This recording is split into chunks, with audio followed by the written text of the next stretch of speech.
بسم الله الرحمن الرحيم. الحمد لله رب العالمين، والصلاة والسلام على سيدنا محمد وعلى آله وصحبه أجمعين. خۆشەویستان و بینەرانی سی گەوهەری مانگی پیرۆزی ڕەمەزان، ئەمڕۆ لە گەوهەری 24 هەموو ڕۆژی 24 مانگی پیرۆزی ڕەمەزانە بە خزمەتەوەی ئازوو خۆشەویست گەیشتینەوە. سەلام و ڕەحمەت و بەرەکەتی خوا بڕژێ بەسەرتانە. هەمیشە بەرەکەتی خوا حوزوری هەبێ لە ماڵەکانتان، لە ناو دڵتان، فیوزاتی ڕەبانی دابارێ بەسەرتانە لەم ڕۆژە زۆر پڕگەوهرانەی مانگی پیرۆزی ڕەمەزان و شەوانی قەدر. خۆشەویستان، لە خزمەت ئێوەی ئازوو خۆشەویست و مستافە ئازیزەی کەناڵی ئاسمانی پەیام و برای ئازوو خۆشەویستم مامۆسای خۆشەویست مامۆسا عەباس لە خزمەت ئێوە بەڕێز و خۆشەویست بین. سڵاو لە جەنابێشت کاک شێخ، سپاس لە هاوکارانم، سڵاو لە بینەرە بەڕێز و خۆشەویستەکانی بەرنامەی سی گەوهەر، سڵاو لە بینەرە بەڕێز و خۆشەویستەکانی کەناڵی ئاسمانی پەیام، گوێگرانی بەڕێز لە هەرچیەکەن. خۆی گەورەی یارمەتی دەری هەموو لایەکمان بێت ئینشاءڵڵا بە توێشوێکی پڕەوە ئەم دەرفەتانە کۆتایی پێبێنین. مامۆسای بەڕێزۆک هەمیشە یەکێکی تر لە گەوهرە بە نرخەکان ئێوارەی ئەمڕۆ گفتوگۆی لەسەرەکەین کە چەند بڕگەیەک لەخۆ ئەگرێت دیارترینیان بابەتی دوعا دیسان باسەکەینەوە، نزا و پاڕانەوە، چونکە ئەم ساتانە دواساتی زۆر گرنگن، نابێت لە کیسمان بچێ. ئێمەش زۆر محتاجین بە پەروەردگار، ئەبێ داوا بکەین، داوای زیاتر بکەین، ئەبێ ئەم دەرفەتانە بە هەل بزانین ئینشاءڵڵا. بابەتی دوعا کاک شێخ جەنابەت لای ئێمە زۆر تەرکیزمان لەسەر جەنابەتە کە دوعامان بۆ بکەین، هەم لە بەرنامەکەی هەم دوای بەرنامەکانیش. ماشەڵڵا برایەکی خۆشەویستی بۆ خوا سڵحاو. چی لەبارەی دوعاوە بە ئێمە و بینەران ئەڵێن؟ بۆچی هەمیشە زمانت بە دوعاوەیە؟ ئەوە لە بەرنامەکەیە خۆزگە دایمەوە بوومە بەڕاستی مامۆسەگیان دوعا پێغەمبەر صلی الله علیه و سلم کە فەرمێ الدعاء مخ العبادة، ناو کڕۆکی عیبادەت و مەسشە. لەبەرەوە وەختی ئینسان حتا لە نوێژەکانی نوێژ هەمووی هەر دوعایە، وەختی فاتحا خوێنی هەر دوعایە، غەیر المەغضوب عەلەیهم ولا الضالین. ئێمە کە سەرەکەیتە سەر سوژدە هەر دوعایە. باشترین کاتێککە ئینسان لە خۆوە نزیک بێ سوژدەکانە، بۆ چونکە دوعای تایە. اینجا مناجات لە خزمەت خوایە شتێکی زۆر گەورەیە. یعنی مناجات یعنی ئەوەی کە تۆ هەرچی مشکلەیەکت هەیە، هەرچی بێتاقەتیەکت هەیە. فەرمودەکەی پێغەمبەر صلی الله علیه و سلم ماوەسا عەباسە فەرمێ هەتا سەحابەکان ڕاهاتبوون لەسەرەوەی تەنانەت ئەگەر بۆ خوێی چێشتیش بێت، ئەو شێفە بەڕێزانەکە ئەگەر خوێی چێشتەکەش بێ ئەچوون ئیستیخاریان بەخوا کرد، ئەپاڕێنەوە لە خوا نوێژی ئیستیخاریانە کرد. نوێژی ئیستیخارە خۆی دوعایە. اینجا ویددا ئەها وید و یا وەدود، من خۆم نزیکەکەمە لە تۆ. ئینسان زۆر چێتە خزمەتی یەکێک، زۆر لەگەڵ یا بژی ئۆنسەتێکی بۆ دروستە بێ زۆر سەیرە. ئەویش دەیخوای گەورە خۆی ئێمە زۆر نزیک نین لێ بەوەی کە زوو دوعا بکەین، زوو حتا لە جادەکانە کە ئەچی بەڕێیا. یعنی زۆر مهمەکە مامۆسا عەباس کە ئێمە لە شوێنەکە ڕوین بەڕێیا، بەتایبەتی لە بازاڕی غەفڵەتە، چونکە بازاڕ زۆر شوێنی غەفڵەتە، بەتایبەتی لەم ڕۆژانەیە کە هەمووی خەریکی شت کڕینە بۆ جەژن. پێغەمبەر صلی الله علیه و سلم فەرمودێکی جوانی هەیە کە فەرمێ کە چوونە بازاڕ بڵێن لا إله إلا الله وحده لا شريك له له الملك وله الحمد يحيي ويميت بيده الخير وهو على كل شيء قدير وإليه المصير. أفرمي هزار چاکت بۆ نووسێ، هزار گوناه لەسەر ئەسڕێتەوە، هزار پلت بەرز بێتەوە لای خوا، هزار ینی ملیۆن. باشم من ملیۆنێ پلم لای خوا بەرز بێ بەوەی دوعایەکی ئاوا لە ناو بازاڕاکەم، بۆ چونکە یعنی خوایە من لەم ناو جەرگەی ئیش و کەسابەت و تیجارەشە هەر تۆم بیر نەچوو من مناجات لەگەڵ تواکەم، زیکر لەگەڵ تواکەم. لەبەرەوە وەختی ئەم زیکراناکەین ئێمە لی نزیکە بینەوە، پلەمان دەستەکەوێت، گوناهمان لێ هەڵەوەرێ. ئێچی لەبە باشترە بەڕاستی.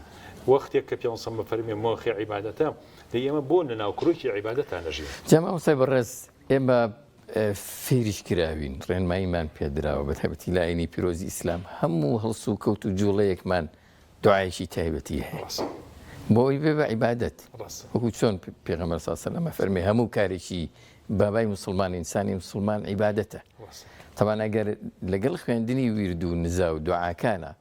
هەڵساین دانیشتین، دەستنوێژمان کرد، نانمان خوارد، خەوتین هەست، ونیە ڕاست یعنی دوعاکانمان خوێند هەموو یە بێتە پەرستش لە خەو هەڵەسی ماوە سەحابەس هەڵی چی الحمد لله الذي أحيانا بعدما أماتنا وإليه النشور سپاسی خواگی لەسەر زینوی کردومەتەوە جارێتر من گەڕاومەتەوە ئەخەبی بە هەمان شێوە نانە خۆی وەکو جەناب دەفەرمووی ئەم هەموو سنەتەی پێغەمبەر جلوبەرگ لە بەرەکەی کورد سەیری ئاوێ ناکەی الحمد لله الذي الحمد لله اللهم كما حسنت خلقي فحسن خلقي خوایە ڕۆشتەکان مامۆسای بەڕێزەوەی زۆر پرسیاری لەبارەوە ئەکرێ ئایا ئەم دوعایانە گیرا بن خۆی گەورە لێمان وەردەگرێ وەڵاممانەداتەوە زانەکان تەڵان دەفەرمونون سێ جۆرە یەکیشیانەوەیە کە هەرچەند ئەم بە قسەکانی مامۆستا دەکەین بێگومانی لەگەڵ ئەویش سیارمان زۆرە بەڵام ئەفەرمێت دوعا بە هیچ جۆرێ زایە نابێت بە هیچ جۆرێ زایە نابێت یەکێکیان یاخوای گەورە ئەو دوعای ئەیکەی وەکو خۆی بۆت قبوڵەکات یان حکمەتی خوایی باشترە زانێ لەوانەیە ئێستا ئافرەتێ خوشکێکی بەڕێز کچێک دوعاکە خوایە فڵانە کەسم بەنەسیب بکەی کوڕێک زۆر حەزەکە کچێکی بەنەسیب بێ خوایە فڵانە کەسم بەنەسیب خوای گەورە زانێ ئەوە خێریتیانە بۆ ئەو نابێت ئەم کەسە ڕەنگە نەزەری جارێ بچووکە نەزەری زۆر تیژ نییە ورد نییە خوا علام الغیوب بە ئەسانێ کە ئەم کەسە لەگەڵ ئەوە ژیان ناباتە سەر ئەفەرمێ ئەم جۆرە دوعایانە جاری وایە کە بۆت نابێت خوا بۆتە گۆڕێ بە شتێکی باشتر لەوەی کە خۆت ئەتەوێ جۆری سێهەمیان لە دنیا دوعاکە قبول نابێ بۆ قیامەت قبوڵە بێ لە مەحشەرە ئەم دوعایە فریادڕەسە بۆ تۆ حتا یەکێک لە زانەکانە ئەفەرمێ لە قیامەتە وات لێ ئەڵی خۆزگای هیچ دوعایەکم لە دنیا قبول نەبووە هەمووی بۆ قیامەتم هەڵگیرایە کەواتە دوعاکان هیچی زایە نابێت ماوەسا عەباس من حەزەکەم ئالەم کاتا پێشەوەی قسەکەی خۆ بکەی تۆ دووسێ دوعامان بۆ بکەی با ئێمە دوعاکان هەڵگیرین بۆ قیامەت ئینشاءڵڵا باشە یا ڕەبی خۆی گەورە لەسەر ئیسلام بمانژێنی یا ڕەبی خۆی گەورە لەسەر ئیسلام بمان مرێنی یا ڕەبی خۆی گەورە تەندروستیی باش و سەلامەتمان پێ ببەخشی یا ڕەبی خۆی گەورە نزا و دوعا و پاڕانەوە و عیبادەت و پەرستشەکانمان بنیەتێکی پاک لێوەربگری خۆی گەورە نەوەکان و منداڵەکانمان ساڵح بکە خۆی گەورە بە ئیسلام بمانژێنە و بە ئیسلام بمان گەڕێنەرەوە خۆی گەورە بەهشتی پاک و بەرینمان پێ ببەخشی اللهم آمين يا رب العالمين إن شاء الله ئەمە من ئێستا ئەڵێم إن شاء الله خوا هەڵیگرێ بۆ کەی بۆ قیامەت بۆمان فریامان کەوێت إن شاء الله من یەک چیرۆک ئەگەرمەوە لەبارەی دوعا ئایا ینی با ئەو بەڕێزانەی کە داواکەن لە خۆی گەورە دڵنیا بن کە خۆی گەورە و جەنابەت فەرموود وەڵامیانەداتەوە ئەبا هورەیرە کە سەحابیە کە ڕەزا و ڕەحمەتی خۆی لێبێ هەمومان زۆر جار ناومان بیستووە ئەو خۆی ئیمانی بە پێغەمبەر هێنابوو عەلەیهی سەڵات وەسەلام بەڵام دایشی ئیمانی نەهێنابوو نەک ئەوەی کە ئیمانی نەهێنابوو بەڵکو زۆر جهەتی پێغەمبەریە کرد زۆر وتەی نەشاوی بەرامبەر بە پێغەمبەر بەکارهێنا ئەمە ئازاری ئەبوو هورەیرەی دوو جارەدا یەکەم کە دایکی ئیماندار نییە باوەڕی نەهێناوە دووەم کە قسە بە پێغەمبەری خوا ئەڵێ عەلەیهی سەڵات وەسەلام ئەمەی گەیاندە لای پێغەمبەری خوا وتی ئەی پێغەمبەر من حاڵێکی ئەوام هەیە دایکم ئیمانی نەهێناوە دوعای بۆ بکە داوایکی لە پێغەمبەری خوا دوعا بۆ دایکی بکە پێغەمبەریش عەلەیهی سەڵات وەسەلام داواکەی لێ وەرگرت و داوای هیدایەتی بۆ دایکی ئەبا هورەیرە کرد فەرمووی خوای گەورە هیدایەتی دایکی ئەبوو هورەیرە بدەی گەڕایەوە بۆ ماڵە بوو هورەیرە و بانگی دایکی کرد یا دایکی بانگیەوی کرد کە تەقەی دەرگاهات تی ئەبا هورەیرە وتی بەڵێ فەرمووی ئەشهد أن لا إله إلا الله وأشهد أن محمدا رسول الله ئەمە زۆر ئەبا هورەیرەی خۆشحاڵ کرد و گەڕایەوە بۆ لای پێغەمبەر و چیرۆکەکی بۆ جێڕایەوە ئەمانە دوعان دوعا ئەگەر بەدڵێکی باش و بنیتێکی باشەوە بکرێن إن شاء الله خوای گەورە چۆن لەوانی وەرگرتووە لە ئێمەشی وەرەگرێ طبعا ماوەسا عەباس ئێمە ئەم برا شێفانەمان هەیە کە خەڵکی ئیشەکەن و واوردەوردە کەوچک ینی ئیشی بەڵێ کاک دیار و کاک نەریمان خەریکی کارن بەڵام ماوەسایکی خۆشەویستیش کە تەشریف هێناوە ماوەسا زەردەشت فایق کە قورئانمان بۆ خوێنێت و حەزەکەم بە خێراتنێکی گەرمی زۆر باش ماوەسا گیانیان خوا بەخێر بیت بەخێر بێ مامۆستای بەڕێز خۆی گەورە تەوفیق بە إن شاء الله. وابزانم لە چەمچە ماڵەوە تەشریفتانێ ناوە ماشاء الله یاخوا بەخێر خێر بێن یاخوا سەرچاو مۆسیگیان ئێمە سەر شێفەکان بینیا ئەوان سەلامێ لێ بکەن دوای سەریانە دەین حەزەکەی فەرمون سەلامێ بکەن شتێک بڵێن بە بینەرە بە ڕێز و خۆشەویستەکە بەڕێژەکەش ئەمڕۆ من دەستم کردو بە دروستکردنی کوبە بە برنج بە قیمێکی جوان وا لەگەڵ سوپێکی بە پەتاتە و بە گێزەر و بە قەرنابیت کەلەرم کاک نەریمانیش وا خەریکە خواردنێکی غەربی هەیە بەس خۆی ناوەکەی زانێ ناوەکەیمان پێ بڵێ کاک سڵاو ڕێزمێ بۆ بینەران ئێوارەی هەموو لایەوە ئیشەڵا ڕۆژی هەموو لای قوڵە بێت من شتێکی خواردنێکی تەندروست دروستەکەم بریتێ لە خزراواتیانی بابەتی سەوزەڵات بەناو فڕن بە شتێکی تایبەتە و سودمەندە بۆ ڕۆژوان بەلەزەتە بەلەسەدە بڵێ انشاءالله زۆر باشە دوایی دین لە نزیکەوە انشاءالله بابەتەکەیەکەی انشاءالله ئەبرانی گرافیکیش حتمەن شتێک ئامادەیەکەن وکەنە سەر شاشە ئێستا بە دەستپێک لای بەڕێز مامۆستا زەردەش دەستپێکەکەین و چەنایەتێکی بەدەنگە ئاوازە شیرینەکەی خۆی لە قورآنی پیرۆزمان بۆ خوێنێ فەرموو مامۆستا بەڕێز أعوذ بالله من الشيطان الرجيم وسارعوا إلى مغفرة من ربكم وجنة عرضها السماوات والأرض أعدت للمتقين الذين ينفقون في السراء والضراء والكاظمين الغيظ والعافين عن الناس والله يحب المحسنين والذين إذا فعلوا فاحشة أو ظلموا أنفسهم ذكروا الله فاستغفروا لذنوبهم ومن يغفر الذنوب إلا الله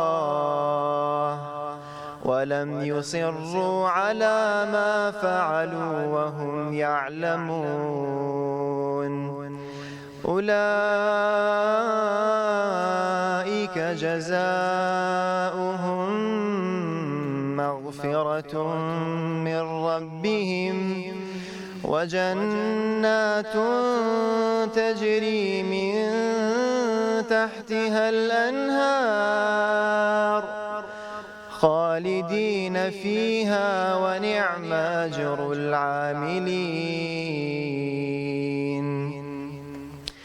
قد خلت من قبلكم سنن فسيروا في الأرض فانظروا كيف كان عاقبة المكذبين هذا بيان للناس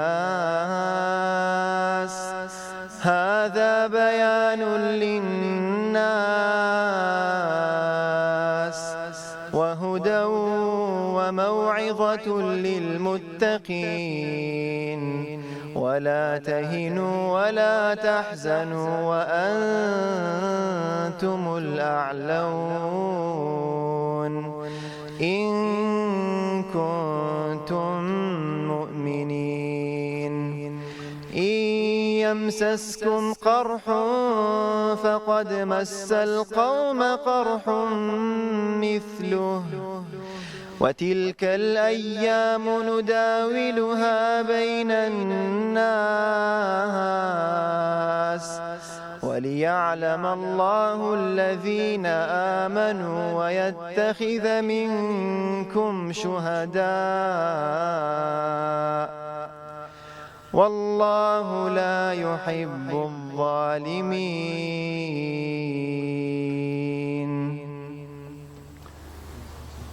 جزاك الله خيرا. خير باتو ان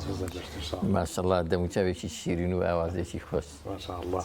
خی گەورە تەمەندا تێشکە ان شاء الله. ماستر دەشت جنابتان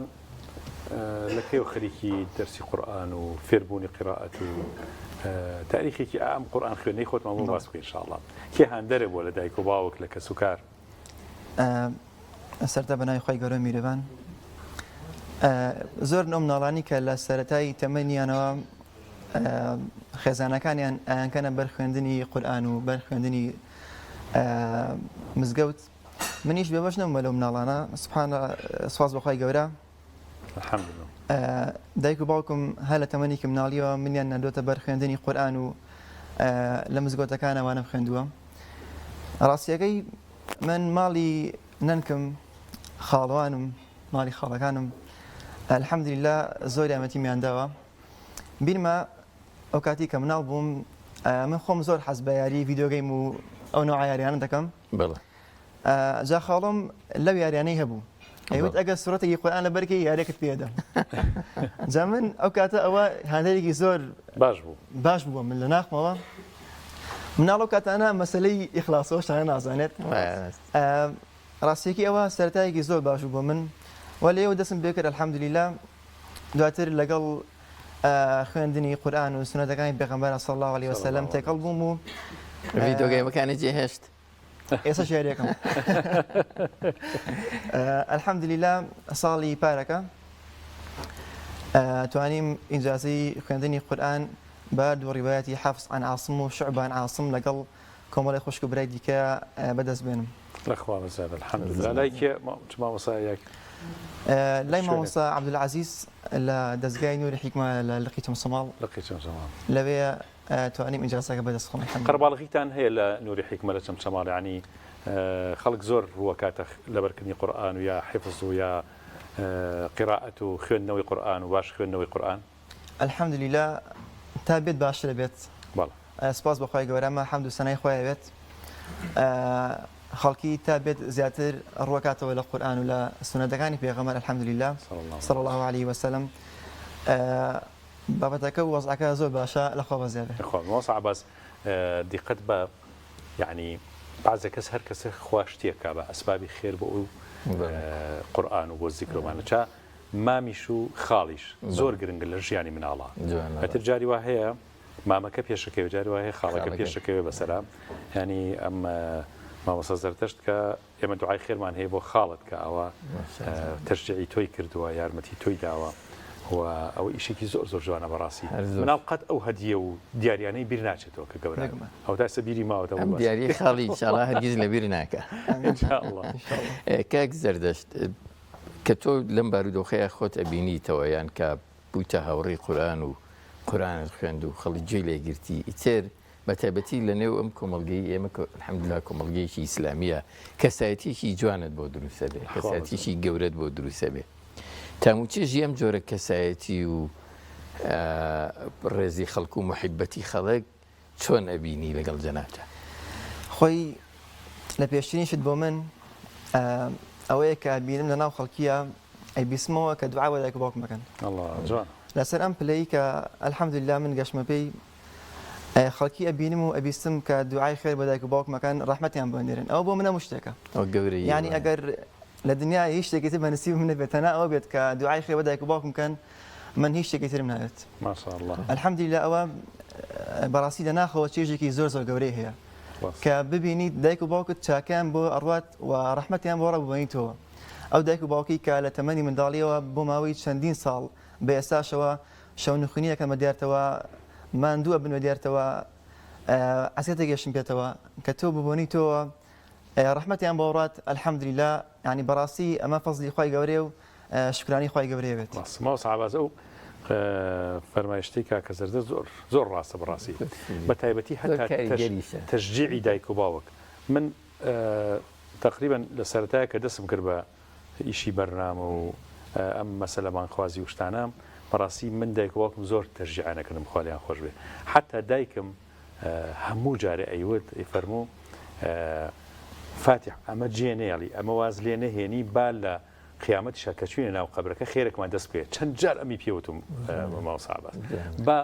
خێرێ بە دوامان نابێت ئەمە خواتوی خستۆتە سەری خێرەکە یعنی من زۆر جار بیرمە کردو واچم خەریکی تیجارەتێ بم خەریکی کاسپیەکم خەریکی ئیشێکی تر بم ئەمانە بەڵام سیرەکی ئەم قسەی دایکم چەند جار ئاهاتەوە بەرگۆم کە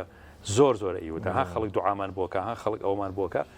جا ماشەڵڵا زۆر ئیجتیماعیش بوو جام بەسمەوەیە دایک و باوک بە بنچینەی یەکەم زۆر کاریگەریان لەسەر ئینسان خۆی هەیە هەموو کەسێک وەکو کاکە زەردەش هاتوۆتە ئێرە کە پرسیارمانێ کردو یەکەم کەس کە کاریگەری لەسەر ژیانی هەبوو دایک و باوکی بۆکە بەڕاستی ئەو تەسیرە باشەیە ئەو جەوەی بۆ ڕەخساندووە کە خەریکی قورئان بە خەریکی زیکر و خەریکی ئیمان و خەریکی دینداری بێت ئینسان لە مەقامێکا بێ ببێتە ینی شایانی ئەوە بێت کە خۆی گەورە پێی ینی ڕەزامەند بێ لە سەریەوە پێی فەرمووە وەصەینە الئینسانە بیوالدەیهی ئیحسانە ینی بتوانێت لێرە لەم دنیاە چاکەیەک لەگەڵ دایک و باوکی بکات پاداشتی دایک و باوکی باتەوە بە چیش بە قورئان خوێندن و بە تیلاوە و بە موسڵمانی و بە ڕێگەی ڕاست ئەوەی تر هەر زۆر گەورەیە هەر زۆر کاک زەردەشت پێمان بڵێ ینی لەمە زیاتر تمۆحەی لە قورئان خوێندنە بۆ نمونە مەسەن تۆ وتت بە دوو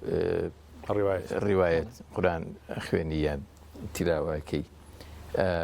چیت هەنگاوێکی تر هەیە لە بەردەم تا لە بواری بەهرەمەندبوون لەگەڵ قورئان و ئاوازە شیرینەکانی نەبوویتەوە مامۆسا لە نوری حکمە هێشتا نەبوومەتەوە ڕاستیەکەی وەکو هەنگاوەکان حەزێکی زۆرم هەیە بۆ مەقامات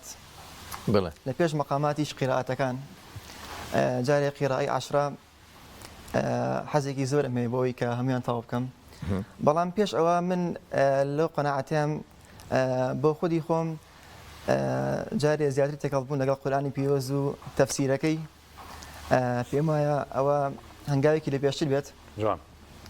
و کە تۆ قورئانەکەت چۆن ئەڵێ مەزبوط کرد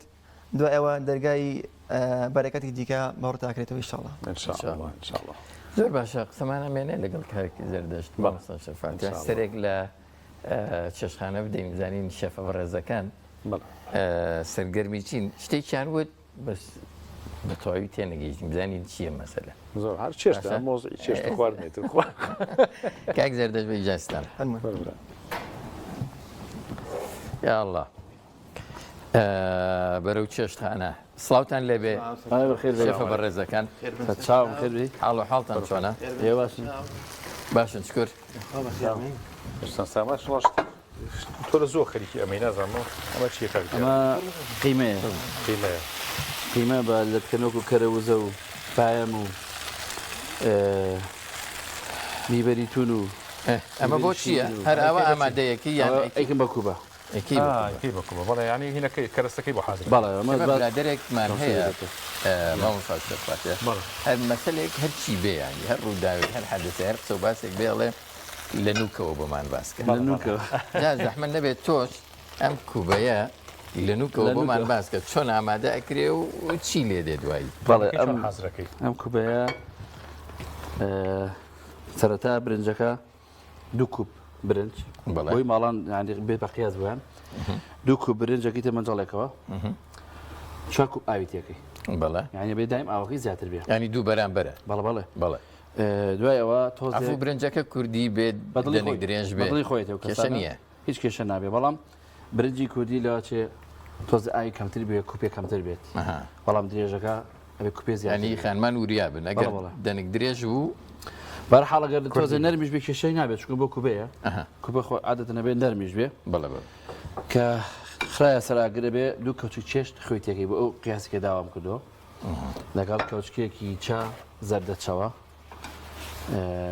سێ چوار تاڵ کەرەوە زود کەی بکێ بەناو برنجەکەی لەگەڵا بقڵێ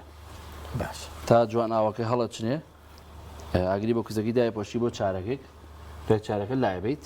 این خیتە تاسێکیاوە بۆی تۆز یەک تۆ سادەوە بێ زۆریش نا زۆری شای بێ بیشێلیت جوان کە شێلاو جابێ سەرەتا دوایەوە قیمەکە ئامادەکەی بە قیمەکەش من پەتاتم تێ کردووە تەماتەم بە ور کردووە تێم کردووە قیمەکە قیمەی چی بێ گۆشتی چی بێ گۆشتی قیمەتی گۆشتێکی ناسک بێتەوە من بەرخم هێناوە هەچەنە تۆزە چاوریش بەڵام هەر پێم خۆش بوو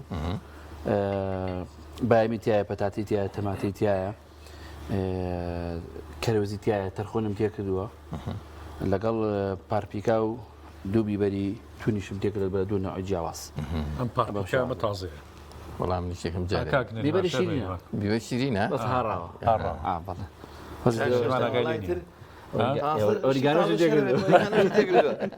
ئۆریگانۆ دەجیاتەوە کاشەکە بەس من دیقەتی شتێکم ماوە لە ئیشی ئێوەیە کاک شێف نەریمان و شێف دیار ئەویش ئەوەیە کە وا ئەزانم خانمان زۆر جار سەرمێز پەڕۆ زۆر بەکار نایەنن حتا هەموو ئیشەکان تەواوە بێت پەڕۆ دەنە سەرمێست ئێوە بۆ جوانی سەرمێزەکە پەڕۆکە بەکارهێنن یا خۆی لە ڕوویەکی تەندروستی شۆ ڕەنگە پەڕۆ بەکارنێنی باشتر بێت کام پەڕۆی بۆ شوانی ینی پەڕۆ بۆ مەساحکردنی ئێرە و پاکردنەوەی و ئێمە سەرەتا هیچ پاکێکینەوە بەڵام دوایش بەکاری هێنینەوە بەڵێ بەڵام ئێستا ئەوە پەڕۆمان بەکارێنە بۆ ژێرە تەختێ بۆی تەختەکاری تەختەکەیارینەکە ینی بۆی نەجوڵە بەڵێ بۆی نەجوڵە بەبەسمەوەی لە وەختی ئیشە بەکاری نایەنن بەکەمی زۆر بەکەمی لەبەری هەندێک جار چ پەڕەکە تەڕبێ پریشکەیەکی لە ئەو پەڕێ بکێتە ناو خواردنەکەەوە تۆزە جام چووکە خۆم لە نەشتەرگەریکان زۆر عملی ناڵام بەکاری نایێنێ زۆر بکات زۆر باشەوە دوایی ئەمە دوای ئەمە حازرە کرێت حازرە کە حازرمانکە خەرخەردایانین ئاوا بۆ شێوازە دوایی دوێرکی بۆشکێنی لێرکی هەڵکێشنی ناوڕۆن سووریەکەینەوە بەڵی تر بە دەڵاتێکی جوانەوە پشکە شکری زۆرش باشە انشاءالله بزانین کاک شێف نەریمان زۆر خۆی سەرقاڵ کردو وڵا ئەو جاشتی باشە ڕازاندۆتەوە سیر ئەمانە کاتە فڕنەوە تەتیباتی جوانی کردەوە ڕاستی ماشەڵڵا سڵاتان لەبێ بخێردن سەر چاو کاکشێخ کاک ئەباجان ئەمڕۆ شتێکی تەندروست دروستەکەین ئەم پێکاتانە پەتاتەمان هەیە کولەکەمان هەیە قارچکمان هەیە بروکلیمان هەیە خەرنابیتمان هەیە پیازمان هەیە و بیبەری ئەلوانمان هەیە لەگەڵ پیازە ئەمانە هەمووی سوورەکەین ئەو پێکاتانە بەیەکەوە نەبەیەکەوە جاجیا سووریانەکەینەوە جاجیا سووریانەکەن ئەکەینە قاپێکەوە هەمووی بۆ خۆی سووریەکەی بەڵە جا بەجا سووریانەکەینەوە کە سوورمان کردەوە ئەکەینە ناو قاپێکەوە جابەجا هەمووی سوورەکەن کە گرمانە قاپێکەوە چی بۆگرن سۆسیشی بۆگرینەوە ئێمە سۆسەکە ئاردمانەوێت کارەمانەوێت لەگەڵ چوار هێلکە لەگەڵ بیبەری ئەمڕۆ پێویستیان بە هێلکە زۆر بەڵێ بیبەری سپیمانەوێت لەگەڵ ئۆریگانۆە لەگەڵ ئۆریگانۆی کاکشێخ ئەمانە دوان پێکاتانە سۆسی بۆگرین و لەگەڵ ئاردەکە کە سۆسەکە ئەمانە جوان ئەکەنە ناو قاپێکی گەورەوە بۆ فڕن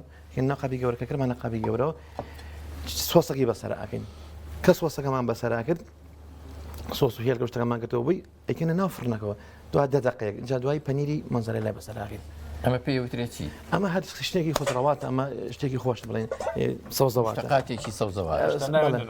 ناومە نەناو ئێستا ئەمە ناو بەس سەوزەوات ئەمە زۆر شتێکی تەندروستە ئەمە شتێکی تەندروستە بەڕاستی شێف نەریمان شتێکی شێف دیار نازانم وتی ئەمڕۆ شتێکی تەندروستان پێشکەشەکەی تۆ بڵێن 23 ڕۆژەی پێش تەندروست بنانە هەمووی هەر تەندروستە بە ئەمڕۆ لە ڕووی خواردنەوە زۆر تەندروستە ئەمە تەندروستە کاکامە زۆر باشە زۆر باشە سوبەکیشمان هەر کردو سوبەکە بریتە سوبەکە پەتاتەیە هەروە بێتەوە جێزەرە لەگەڵ پیازە بۆ شێوازە ئەوەی پیازەکەی ڕۆژەیە نانە پیازەکە ئەمە جیاوازی پەتاتی ئەمان پەتاتی دوای چەکەین دوای ماچێکی خزڕەواتی بۆ هێنین تێەکەین لەگەڵ تۆزێ ئۆریگانۆیە تاکشێ ئەمڕۆ ئۆریگانۆمان بەکارێنەوە لەگەڵ دوێنە بەکارێنە بەڵە دوێنە بەکارمێنە ئەمڕۆ ئۆریگانۆ بەکارهێنین ئۆریگانۆمانە لەگەڵ بیبەری سپیا لەگەڵ تۆزە ئۆریگانۆ و وتمان ئۆریگانۆم باس کرد وتمان ئۆریگانۆیەکی تر بەکارێنە من زۆر حەزم لە ئۆریگانۆیە لەگەڵ زیرە تا دەستان خۆش بێ ئەی تۆ پشتە زۆر جوان لە تەکردم ئەمە بۆ گوڵێکمە تەمام گوڵی دروستکەم ئیشەڵڵا گوڵێک بە هەر بۆ ڕازانەوە شتێکی بەس زەڵاتێکیشمان هەیە زەڵاتەکەش دوای پێشکەشەکەین جارێ پێکاتی زەڵاتەکەمان نەکردووە ئەم هینەوە بۆ کردووە بە پەرپەڕە ئەمە بۆ ڕازانەوە بۆ دیکۆرە بۆ دیکۆرە ئیشتی هاو زیاتر بێ ڕازانەوەی کات ئێواران من هەمووی خۆم بووی ڕازانەوەش دیار هەمووی خۆ تەختێکە ئەوەی لوشەکە ئەمە سەرەتایە کە بزانین بە زۆر باشە بینەرە بە ڕێز و خۆشەویستەکان بەرنامەکەمان بەردەوامی هەیە بە سپۆنسەری زەیتی کاشۆ لەگەڵ نەخۆشخانەی بەخشی ماوەسا بەزۆر بچینەوە لای زۆر باش ناوڕێک بۆ ڕیکلامانە وەرەگرین و سپۆنسەریەکە و زۆر باش دەست پێەکەینەوە لەگەڵمان بن. بڕگەی خواردن و تەندروستی بە سپۆنسەری نەخۆشخانەی بەخشین زەیتی کاشۆ. ئێمە لێرەین هەموو کات و هەموو ساتێ بە درێژایی ساڵ ئێمە هەمووان دەبینین بۆ کار ناکەین تا سوپاسمان بکەن بەڵکو بەرپرسیارەتی و ڕازی دڵمان جێبەجێەکەین. ئێمە لە ناخی ئێوە هەڵقڵاوین خۆشویستنی کار و پیشە و بەدەستێنانی ڕەزامەندی خوددا ئامانجمانە. شانازی دەکەین کە یەکێکین لە باشترین نەخۆشخانەکانی هەرێمی کوردستان. ئێمە لە نەخۆشخانی بەخشینین لای ئێمە دڵنیاتری. کاشۆ بەرهەمێکی خانەدانە تایبەت بە خوان و چێشتخانە. چێژ و جوانی زەیتی کاشۆ مایەی کۆکەرەوەی خێزانە. بۆ دوورکەوتنەوە لە زەخت و شەکرە کاشۆ دەوا و دەرمانە. هەمیشە مەڕوانە لە هەرزانی کە ئەزانی لەسەر سیحەتت گرانە. دەسا هەڵبژێرە زەیتی کاشۆ بەرەکەتی سفرە و خوانە.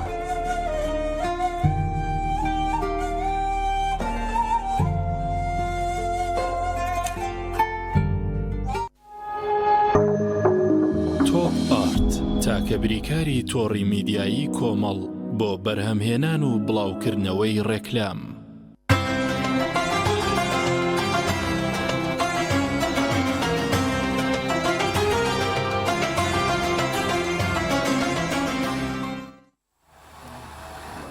دووبارە سڵاوتان لێبێت بینەرا بە ڕێز و خۆشەویستەکانی بەرنامەی سی گەوهەر. وەبزانم هێشتا لە سەرەتایی بڕگەکانی بەرنمەیە جارێ بینەرە بە ڕێز و خۆشەویستەکانە بێ بە نەفەسێکی زۆر درێژەوە لەگەڵمان بن تا بەربانگ. ئینشاڵڵا جەنابی مامۆستایان و دکتۆرە بەڕێزەکان و ئەو بەڕێزانێک کەمیوانن لێرە لە بەرنامەی ئەم ئێوارەیە تەشریف دەهێن و ئینشاڵڵا یەکەیەکە گەوهەرەکانە خینە خزمەتی بینەرە بە ڕێز و خۆشەویستەکان. بەڵێ جارێ بە ئەو بابەتی کە ئەمانەوەیە ئەم ئێوارەیە زۆر لەسەری ڕابوەستین و قسەی لەسەر بکەین بابەتی دوعا بوو و نەبزەیەکیشمان لەسەر دوعا باس کردەوی بەجێ هەڵین بۆ گفتوگۆکانمان لەگەڵ بەڕێز مامۆستای خۆشەویست دکتۆر هەورامان گەچێنەی. هێشتا وابزانم ماوە ئامادە بێ بێت ستۆدیۆ پێش تا ئەو کاتی جەنابی مامۆستا ئامادە بێ. زۆر باش ماوەسە زەردەشت تۆزێ قورئانمان بۆ بخوێنێم دەگەڕینەوە لای کاک زەردەشت ئینشاءڵڵا لە خزمەتیان فەرموو. أعوذ بالله من الشيطان الرجيم واذكروا الله في أيام معدودات فمن تعجل في يومين فلا إثم عليه ومن تأخر فلا إثم عليه لمن اتقى واتقوا الله واعلموا أنكم إليه تحشرون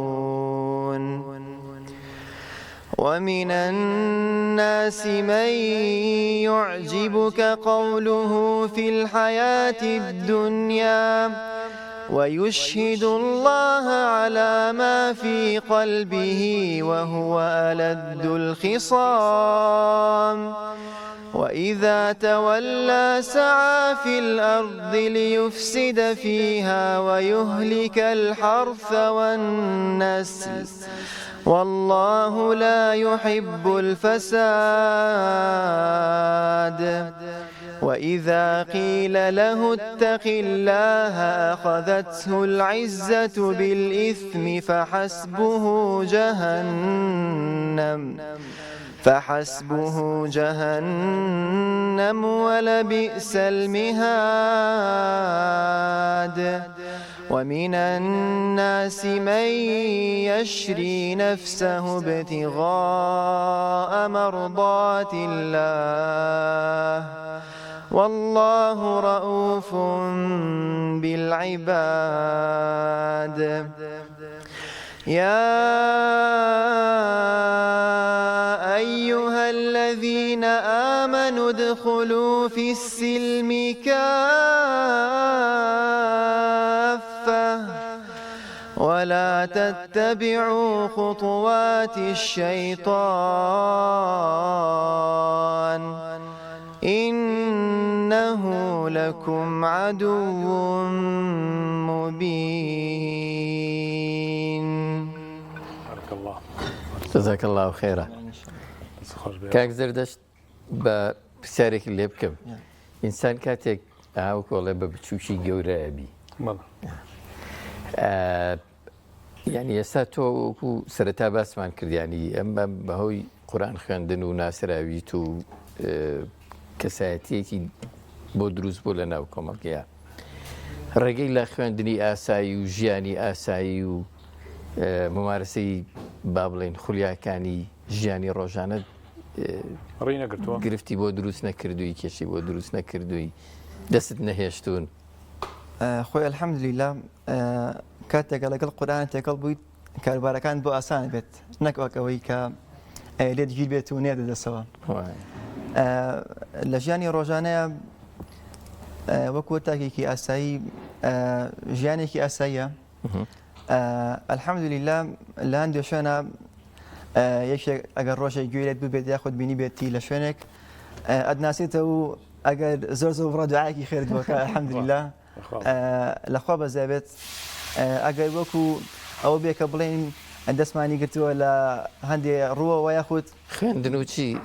خوێندن و شت هەتا بەڵێ قۆناغی چوارم ئەمساڵ لە بەشی ئەندازیاری میکانیک و وزە کۆتا ساڵمە الحەمدولیلا تا ئێستا باش هاتووە و هیچ نەبووەتە ڕێگە لە بەردەمە وئینشاءڵڵا هەر باش تەواو بێت انشاءالله سەرکەوتوو خۆی گەورە مەحفوظەکە یا ڕەبی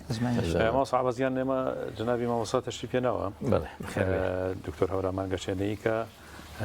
جنابیان باسی گرنگی نزا و پاڕانەوە لە شەوەکانی قەدرایە لە ناو جەرگەی شەوەکانی قەدراینەوە شەو شەوی 25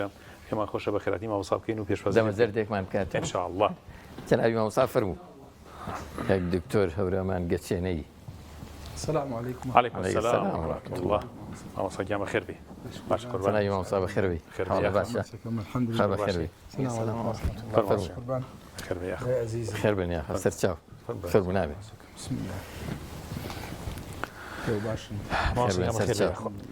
ئەم جارە ئەم دەرفەتە لە دەست خۆم نادەم جەنابی مامۆستا مامۆستا هەورامیە و منیش بە هەورامیە توانم پرسیار بکەم پەنەش واجە أنا خدمتنا یاخوا خێر بەی سەر و چاوی جەنابی مامۆستا پەلە ناکەم لە ناو بەرنامەکە پرسیارەکەی لێ یەکەم بە هەورامی حەزەکەم یەکەم پرسیارە بە هەورامی بێ باشەوە خدمتنا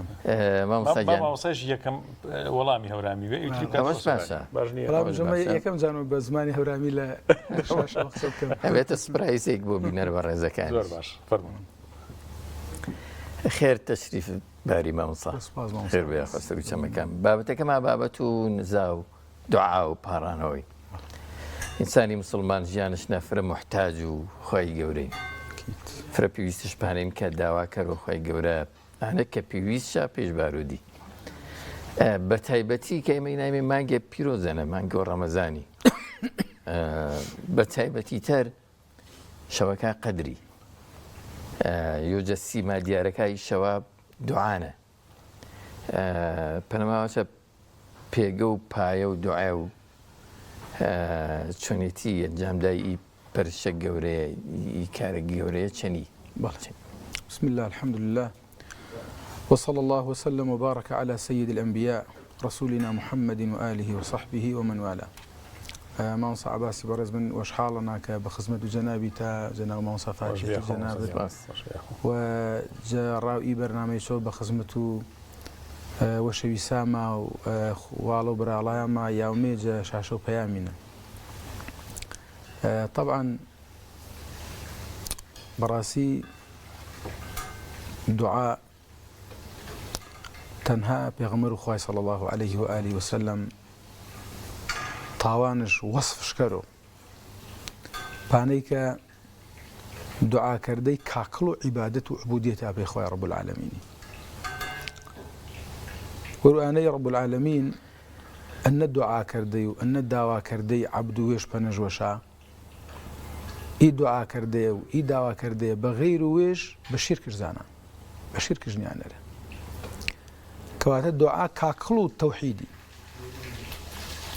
دوعا مۆخ و تەوحیدی حەقیقەت و تەوحیدی حقیقەت و تەوحیدی کە خوای رب العالمین گرد و پێغەمبەراش پێ ئی حەقیقەتەیەکیانێنێ گرد و پێغەمبەراش پێ ئینەیکیانێنێ کە عەبدەکە فیر و ئانەی کەراکە خالقێوەشا هەن ئی خالقە تواناکێش بێ سنوورەنێ مڵکش بێ سنوورە خەزائینش بێ سنوورە سەروەت و سامانش بێ سنوورە قودرەتش بێ سنوورە بێ تەحقیق و داواکردەی عەبدەکەش داوا خوای گەورەی کەرا داوا غەیر و خوای گەورەی نەکەرا. وەروانەی بەڕاستی یعنی دوعا و نزا و پاڕانەوەجە رب العالمینی تەنها ئی نەوەسێن کە پایە و ئیهتیمام و گرنگی و مەقامەکەی وازح کەر و بەرژوزە کە کاکڵ و تەوحیدین کە ئینەن کە خوای گەورەی گەرەکشا جە عەبدەکەش ئا حەقیقەتەنە کە خوای گەورە گەرەکشا پێی عەبدەکەش سەلەمی و کە خوێوە هەن ئێمشم داواجە ئای کەرا. یعنی تۆ تەماشە کەرە من فرۆ جارە سوورەت و ئەلبەقەرەی وانوە جە هەندێ یاگانە فرە وەقفە کەرو فرە تەدەبور کەرو فرە ویری کەرو فرە جاریش دووبارەی چ کەرووە. خوای رب العالمین يعني بارر ورشماويت كسوة كجا سورة بقرين أخوي قرب أسكر أو كالذي مر على قرية وهي خاوية على عروشها إيكسا أخوي قرب كباس إيقصة يكر وقصة كيش دور درجة ما يجريوا إيكسا فأماته الله 100 عام أخوي بروردقار 100 صال قرن 100 صال فرفرة ثم بعثه قال كم لبثت؟ قال لبثت يوما أو بعض يوم كابر أجيان جرين بس 100 صال خوي قوري آيا مرنانش يام وسنانش بهردو معنى كيمي آيا مرنا بوجروحه وين روحه كش نسانانو ثم بعثه ما يعني زينش كردنو يام ور يعني خبر باجان شنو من يروي أو آخر مطافنا كادك أخوي رب العالمين ملائكتك كيانون حقيقة موضوع كشف باس كراو كتو 100 صال أجازة يونيا قال أعلم أن الله على كل شيء قدير. إذا ما شو براسي يسزعنام كخواي پروردگار تواناش سر قرشي وانا هر ورو أنا عبد هرچيش دعا وانا كرو أجر خواي جورا جرك جو إيه حقيقته 100 صال خواي جورا جرك شا عبدك يجاونونه إذن أجر عبد بيوسيش باس 100 صالين كر ويجيوا إي مقامه ويجيوا إي بلا ويجيوا إي مقامو إي بلا كانوا إيمانية كخوي وهن كخاون قدرتي مطلقين وتواناي مطلقين ولام داور عبدك ويش داوا شاوانا كروك ولام شادو تمام متر كوات التوحيد بدز اردن إنيش كخوي جور قدو بيغمراش بإني كانني دست خوش جنابي ماموستا دست خوش ماموستا طبعا ماموستا عوض من هورامي فيربوم كاتي خوي باشی قسم پێ نەکردووە بیرم چۆتە بەس کەماوە ساقسەیەکە تەمان هەمووی تێگەشتم بەڵام لێ حاڵی بووی فرم کرشیێن و یانێ یا زاروڵە بێنە یانەما تێوڵە نەبێن دەمەزەر دشکەرمیەوە فکر نەمەنە وەڵام ماشەڵڵا ئیسێ زانی قسەکەی بەس لە هەژۆ تێوەڵێ بزانوو تەمام دیارە ئەنا ئەسڵەکەن ماوەسەگیانە خوا بەخێر بیت بەنسبەت دوعا بە تایبەتی لەم شەوانەی قەدرا ئێمە چ کاتی هەڵبژێرین بۆ دوعاکردن ئایا دوعا بە مطلقی ئێمە بەردەوام دوعاکەین یان دوای نوێژەکان ئەمە زۆر گرنگە شەوەکانی قەدر گرنگە کاتی دیاریکراوی هەیە خۆی جەنابی مامۆستا بەڕاستی دوعا لە هەموو کات و لە هەموو ساتێکا پێویستە کە بەندە بگەڕێتەوە بۆ لای خوا داوا لە خوای رب العالمین بکە ملکەچی بۆ دەربە بڕێت حەمد و ستایش و سوپاسی بکات بەڵام خوای پەروەردگاریش طبعا هەندێک کاتی داناوە هەندێک وەختی داناوە هەندێک شوێنی داناوە بۆ پێغەمبەری ئیسلام صلی الله عليه و آله وسلم بەیانی کردو ئەم کات و شوێن و ساتانە یعنی مەقامی ئەوەیە کە خوای رب العالمین زووتر وەڵامی عەبد باتەوە زیاتر لی قبول بکات ئەین دوعا هەر عەبد بگاتە ئەو ئاسەی داوا لە خوای خۆ بکە خوا هەر وەڵامی ئەداتەوە بێنی ناکات محرومی ناکات رب العالمین درەنگ بێ زوو بێت ئەگەر لە دنیاش وەڵامی نەداتەوە لە قیامەتە هەر وەڵامی ئەداتەوە ئیدن دوعا وەڵامی هەیە هیچ دوعایەک بێ وەڵام نییە هیچ دوعایەک بێ وەڵام نییە بەخۆڕایی ناڕۆ ئەکید چونکە خوای گەورە کاتێک کە باسی دوعاکە دوای دوعا چییە فەرمێ کە فەرمێ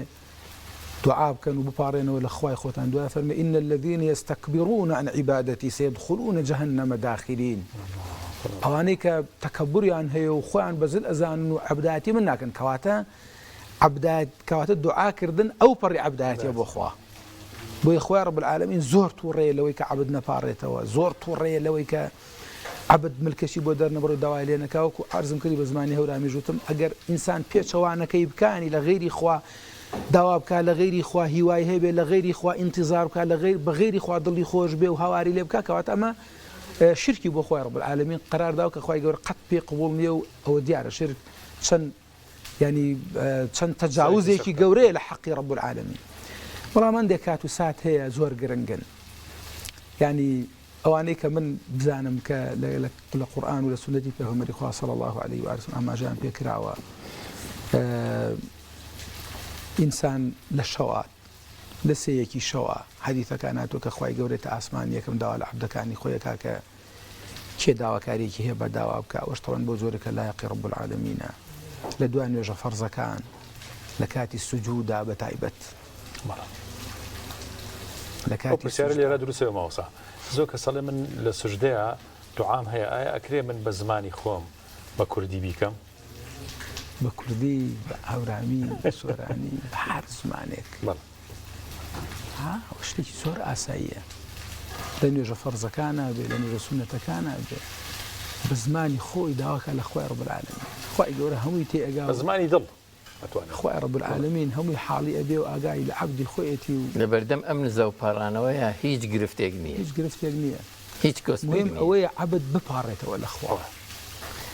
زۆر هەستەکەم بەندایەتی دروست نابێت کامڵ نابێت ئیلا بە دوعا نەبێت ممکن نییە تۆ بەندەی زاتێک بی و لی نەپارڕێ لی داوا نەکەی ینی هەر خوای گەورە دوعای عەبدی خۆی زۆر زۆر پێخۆشە هەر بۆی ئەو کاتانەی داناوە بۆ نمونە وەکو عەرزم کردی لە کاتی بارانبارینە ئەمانە خوای رب العالمین ڕەحمەتی خۆی واسعەکە دەرگاکانی خۆی واسعەکە ئینسانیش لەو کاتا فرسەت بگرێ تەڵەبەکانی خۆی المهم ئینسان زۆر بپارڕێتەوە زۆر بپارڕێت بۆیە خوای پەروەردگاریش و پێغەمبەری خوا صلی الله عليه و آله لە سنت و سیرەتی صحیحی خۆیان کاتەکانی زۆر فراوان کردەوە بۆ دوعاکردن بۆیە خۆشی بە عەمەلی هەروای کردووە کە خەوتووە دوعای کردووە کە لە خەو هەڵساوە دوعای کردووە کە دەستنوێژی گرتووە دوعای کردووە دەستنوێژی تەواو کرد دوعای کردووە نوێژ هەر دوعایە الصلاة لأصل زمانی عەرەبیانی الدعاء صل عليهم يعني ادعو لهم هەمووی دوعا و نزایە ینی دوعا زۆر مهمە زۆر گرنگەکەی ماوەسا عەباس من لەم چەند ڕۆژە ئێستا کە وەختی ساڵەوگەڕی قەزی گەورەی بەناو ئەنفال و کیمیابارانی هەڵەبجە و ئەم لەم وەرزە کە ڕوویاوە ماوەسا ئێمە بیرمانەچێتەوە کە دوعاکانمان هەمووی قبوڵە بێت جاری هەر لە ذاتی خۆمانە دنیای دوعامان کردووە لە خودی خۆمانە دوعاکان قبوڵە ئەو وەزعی کە حیزبی وەعس و سەدام کە هێنایان بەسەر میلەتی کووردا لە ئەنفال و لە کیمیاباران و لە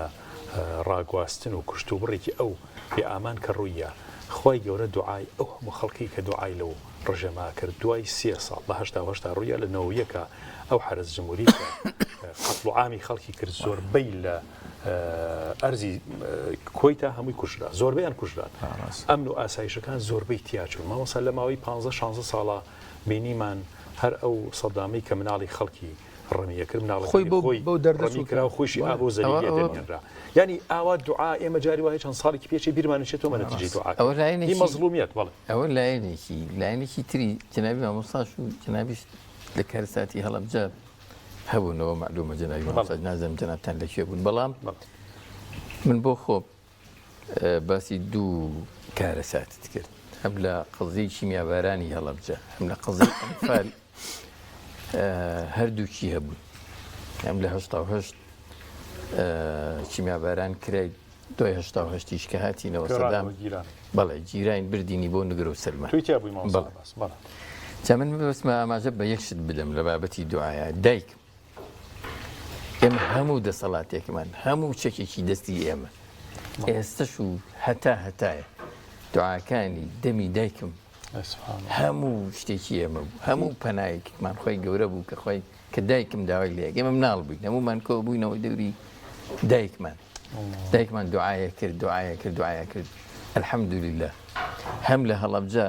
خۆی گەورە لێ وەرگرتین و نەجاتمان بوو هەم لە نگرە و سەلمان کە بۆ مەرگ بردینیە ئەکید گەماوەسا بەسەرهاتی هەبێ پێم خۆشە باسی بکات ئێمە لە ناو قەزەیەکی ئاواین ئێستا و بەداخەوە ماوەسا کە خەڵکیش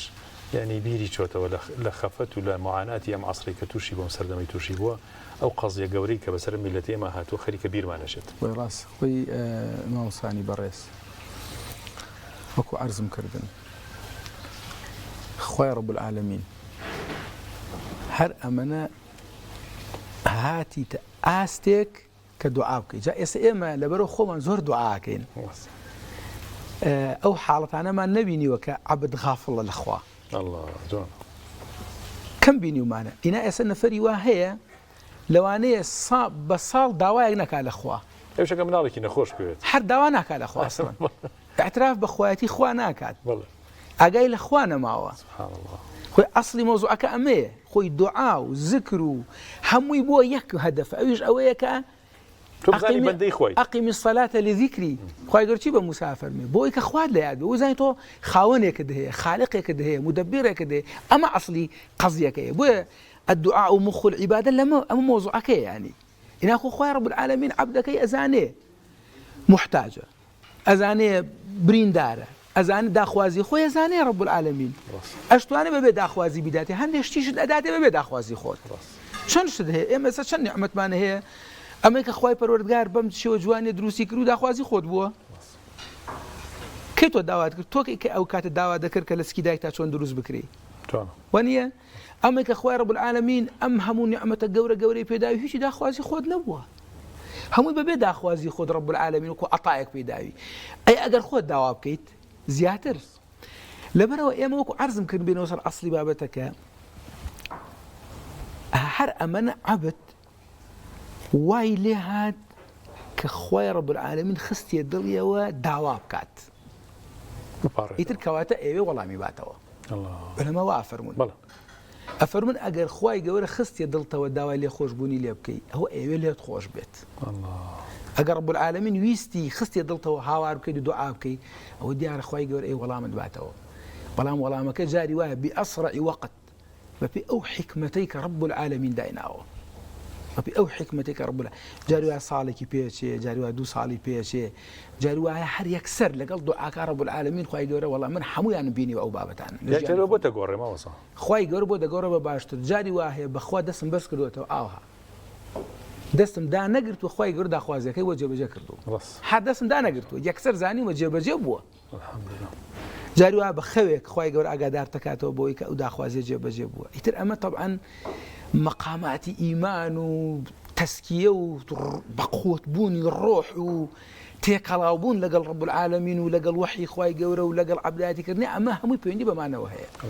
جاء مشي كزنابد أماجت بكر فعلا يعني يكي لو أنا كخواي رب العالمين دعاء لي ورأجريت دعاء مظلومة دعاء أو كسيك ظلمي لي أكريت لحديثها هاتوا كأفرم اتقوا دعوة المظلوم فإنه ليس بينه وبين الله حجاب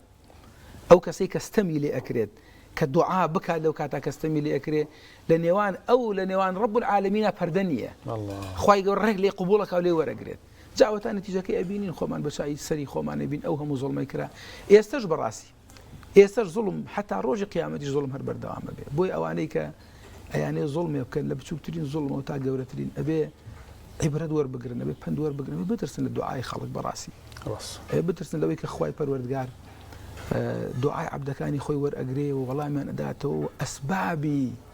ئەسبابی وەڵامدانەوەیشی بۆ ئەڕەخسێنێ خوای گەورە. مامۆستا بەڕێز ئەتوانین بڵێن ئسلوبی دوعا داواکردن لە خوای گەورە زۆر چاریگەرە. یەکێک لەو شتانە کە خوای ڕەب العالەمین ئەیەوێ لە عەبدی خۆی و لە حەیاتی هەموو پێغەمبەرانە عەلەیهیمو السەلام و لە پێغەمبەری ئەکرەم خاتەم صلى الله عليه وآله وسلم بینیومان لە قورئانە باس کراوە و لە ژیانیان ئەو پەڕی زەلیلی و ئەو پەڕی خوشوع بۆ خوا دەربڕی. يعني هەندێک ئادابی دوعا هەیە ئینسان ڕوو بکاتە قیبلە و بسم الله و الحمد لله و سوپاسی خوای پەروەردگارکە بەڵام کۆمەڵی ئەسباب هەیە ئەمە مقدماتن. ئینسان کاتێککە دوعا بکات دەست بەدەست نوێژ بێت پاک بێت لە سوجدا بتوانێت دوعا بکات بسم الله لەبیر نەچێت ناوی خوای گەورە لەبیر نەچێت حەمد و ستایشی ڕەب العالەمینی لەبیر نەچێت زۆر حەمدی خوای گەورە بکات سەڵات و سەلام لەسەر پێغەمبەری خوا صلی الله عليه وآله وسلم لەبیری نەچێت چونکە دوعا ئەوەستێنرێت ئەگەر سەڵات و سەڵەواتی لەگەڵان نەبێت حەدیثی صحیحە دوعا ئەوەستێنرێت ڕەت ناکرێتەوە بەس ئەوەستێنرێت ئەگەر سەڵەواتی لەسەر پێغەمبەری خوا صلی الله عليه وآله وسلم تیانە بین جاء الرعد إليه يصعد الكلم الطيب والعمل الصالح يرفعه. ئەم ئەسبابانە بەکار بێنێ بەڵام لەگەڵ بەکارهێنانی ئەم ئەسبابانە و زۆر سوپاس و زۆر زەلیلی بۆ خوای پەروەردگار یەکێکە لە هۆکارەکانی ئەوەی کە خوای پەروەردگار دەروکاتەوە دوعاکە وەربگرێت. لەبەرەوە ئینسان وەکووتمان ئەسڵی دوعا بۆ ئەوەیە کە ئینسان خشوع و خضوعی بۆ ڕەب العالەمین بۆ دروست ببێت کەواتە حتا بە زەلیلی بپاڕیتەوە حتا وەکو بە خشوع ئەوە بپاڕیتەوە حتا وەکو بە زەلیلی داوا لە خوای ڕەب العالەمین بکەی خوای گەورە زیاتری پێخۆشە. علما جاری وا هەیە ڕەب العالەمین جاری وایە ڕەب العالەمین عەبدێکی ناڕەحەتە بریندارە خەفەتی هەیە کێشەی هەیە لەسەر ئەو وای لێ هاتووە نەک لەسەر شتێکی دنیای خۆی لەسەر خوا سژنیان کردووە لەسەر خوا و لەسەر دینی خوا خەڵتانی خوێن بووە لەسەر خوا و لەسەر ئیسلام و لەسەر دینی خوا تووشی میحنەت بووە بوهتانیان بۆ کردووە لەمپەریان بۆ دروست کردووە بریندار بووە ئەپاڕێتەوە ئەلاڵێتەوە خوای گەورە تەخیریەکا وەڵامەکەی عولەما زانی ئەفەرمون چی ئەفەرمون ڕەب العالەمین جاری وا هەیە ئەم وەڵامە تەخیرەکە و دەرگاکەی تەخیرەکە لەبەرەوە زۆر زۆری پێخۆشەوە عەبدە بپاڕێتەوە هەر حەزەکە بپاڕێتەوە خوای ڕەب العالەمین پێی خۆشە تۆ بپاڕیتەوە پێی خۆشە بۆیە ئەڵێ جارەبانەی دەمێ بەهار پاڕێتەوە بەڵام ئینسانی جارجار بڵێ بەخوای بڵێ خوایە وەڵای ئەزانم تۆ پێت خۆشە بپاڕێمەوە وەڵای خوایە لە دوای ئەوەی کە ئەم نیعمەتەشم پێ ئەبەخشیم ئەم بەڵایەم لەسەر هەر لێ دەپاڕێمەوە ربي بۆیە پێغەمبەر صلی الله عليه وسلم لە دوعاکانی ربي اجعلني لك ذكارا ربي اجعلني لك شكارا ربي اجعلني لك مطواعا ربي اجعلني لك مخبتا لەبەرەوە بەڕاستی ئەمانە ئەسبابی ئەوەن کە خوای ڕەب العالەمین وەڵام باتەوە درەنگ یامزوو. مامۆستا فەرقی بینی دوعا و مناجات چییە؟ مناجات هەر دوعا نییە؟ هەمووی هەر دوعایە بەڵام ئاستی عەبدەکە خۆی وە شێوازی پاڕانەوەکەی دیاری ئەکات مەقامەکان ئیذ نادا ڕەبەهو نیدا هاوار وانە خوێندە جار نیداە نیدا لە زمانی عەرەبیا بۆ چییە؟ من هاوار لە تۆکە مەڵێ ئاوشتەمان بەر ئاوشتە ولله المەثل الأعلى بەس نیداەکە بۆ ڕەب العالەمین بێ ئیذ نادا ڕەبەهو چی؟ نداء خفيا قال رب إني وهن العظم مني واشتعل الرأس شيبا ولم أكن بدعائك ربي شقيا بزانا رب العالمين شون باسي پێغەمبەرێکی گەورەی خۆی ئەکات بۆی کە چۆن ئەسبابی مقدمات و تەمهیدی کردو بۆ ئەوەی کە داوا بکە خوایە ئەوە تا ئەبینی من پیر بووم واشتعل الرأس شيبا لەسەر ئوسلوبە بەلاغیە اشتعال و ئاگرگرتنە اشتعال يعني گڕتێبەردان واشتعل الرأس شيبا خوایە سپێتی و تووکی سپی گڕی بەرداوەتە سرم ئەنیۆنە بە پەلە پیرم ئەوەنە بە پەلە پیرم چۆن گڕێک بەرە دێتە ناو پوشێکەوە هەمووی ئیبادە ئاکا خوای چیم لێ هاتووە لە نەڕەحەتیە چۆن ڕیشم سپی بووە چۆن سرم سپی بووە خوایە چۆن ئێسقانەکانم نەرم بوون یعنی وهەنە العەظم کەواتە ئینسان حتا وەکو احتیاجی خۆی بۆ رب العالمین زیاتر دەرخات انکسار و هەژاری خۆی دەرخات بڵێ خوایە ئیتر من پێویستیم بە تۆ هەیە بۆ جاری وا هەیە رب العالمين خويا فرمي أما يجيب المضطر شي إذا دعاه ويكشف السوء مضطر زاني كي مضطر أوي هزار درجة هي لهرز هزار درجة كياو درجة زيد ودرجة عمرو ودرجة فلان ودرجة عم حزبك ودرجة كاكا ودرجة فلان ودرجة ورا وأما هيج إن جا قيشوتا شي هو ويك أرزم كردي أو كالذي مر على قرية دواي صد صالك جيشو ده شيء الله بخوا بس رجاي خوي جورا معه كأبوهر لبيش تقرر رجاي رب العالمين با كاتك إتر أزانيك إلا خوي رب العالمين أم إيش جاب جيك خوي جورا فرمي أو بيوتر مضطر يعني ناتشار يعني هم اللي درجاك هيج كذا والله من هذاته ده خوي جورا فرمي شيء هي والله مئة وباته أما يجيب المضطر أما طبعا استفهام بس استفهامك التقريرية يعني خوا قستان خوش به ڕخسەتان لێ خوازم هەندێک بابەت هەیە بینەرە بە ڕێز و خۆشەویستەکان بەرناوەکەمان بەردەوامە بێ لەگەڵ جەنابی مامۆستا و کاک زەردەشت و بڕگەکانی دیکەش کە لە داهاتوودا دێن بەڵام ناوبڕێک وەردەگرین بۆ ڕیکلام و سپۆنسەر و بابەتانە و بە زوویی دەگەڕێینەوە لەگەڵمان بن.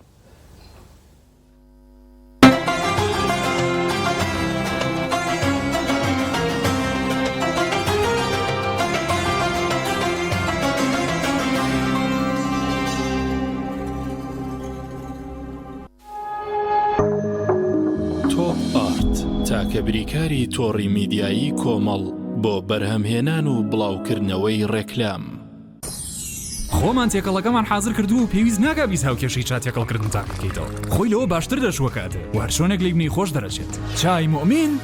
تام و بۆن ئایدی ئێمەیە ئاستێرە 350 پەنجەرە ئەو ئۆفەر و داشکاندانن کە تایبەتن بە تۆ لەگەڵ لایفستایلی تۆدا گونجاوە لە ڕێم خزمەت گوزاریەوە دەتوانی تا 5 هێندە باڵانسی بێبەرامبەر بۆ پەیوەندی بەدەست بهێنیت لەگەڵ داشکاندن کە دەگاتە لە 150 لەسەر پاکێجەکانی ئینتەرنێت و پەیوەندی هەروەها بەکارهێنانی بێبەرامبەری سناپچات لە چەند پاکێجێکی دیاریکراوی ئینتەرنێتدا چەندین تایبەتمەندی و ئۆفەری داشکێنراوی تریش با چاوت لەسەر ئاستێرە 350 پەنجەرە بێت تا داشکاندن و ئۆفەرە تایبەتەکان بزانیت لە ڕێی پەیوەندیکردن یان ئەپلیکیشنی ئاسێسیڵ لەگەڵ حەبی ئیکۆپڵ هێزی ڕاستەقینەی ئۆتۆمبیلەکەت ببینە. ناوەندی سانە بۆ پێداویستی حەج و عومرە بینینی شوێنە پیرۆزەکانی ئیسلام چێژی تایبەتی خۆی هەیە پێشانگاکەمان کار ئاسانە بۆ حاجی و عومرەکارانی بەڕێز بۆ ئەوەی سەفەرەکەیان تایبەتتر و تەنها بیر لە بەجێهێنانی فەریزەکانیان بکەنەوە ئەویش بە دابینکردنی هەموو جۆرە پێداویستیەکانی حەج و عومرە بە نرخی جملە و باشترین جۆرەکانی کە تەسبیح بە هەموو شێوەکان و سیواک و بەرماڵ و هەموو جۆرە بۆنێکی گەورە و بچووک و کڵاو ئاوی زەمزەم بە چەند شێوازێک لەگەڵ ئەوانەشدا باشترین جۆری قەڵەمی قورئان خوێنمان لا دەست دەکەوێت لای ئێمە هەموو بابەتێک تایبەت بە دیاری بۆ خۆشەویستانت بەردەستە ناونیشان سلێمانی حەوزە وشکەکە بازاڕی مراد تەنیشت دوکانی حاجی عارفی عتار یاخود گەڕەکی ئازادی جادەی سیەکە نزیک مزگەوتی هەنجیرەکە بۆ زانیاری زیاتر پەیوەندی بەم ژمارە تەلەفۆنانەوە بکەن ناوەندی سانە بۆ پێداویستی حاج و عومرە.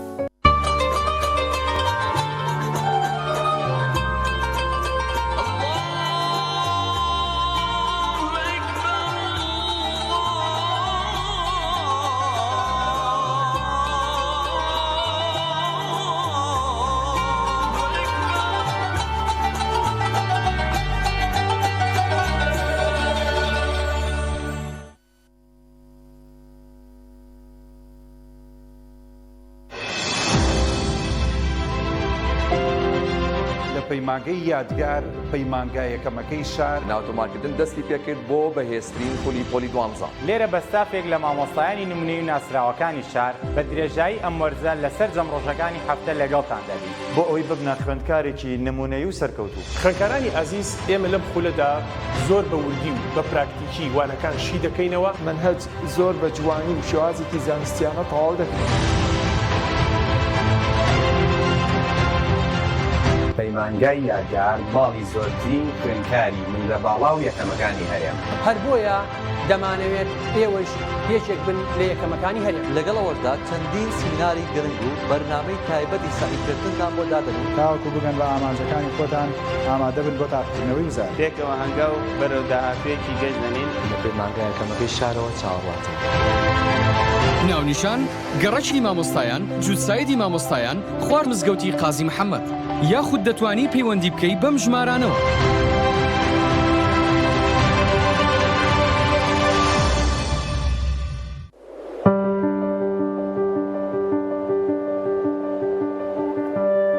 لە ناو سروشتی دڵڕفێنی کوردستاندا لە کەشێکی سەردەمیانەی دڵنشیندا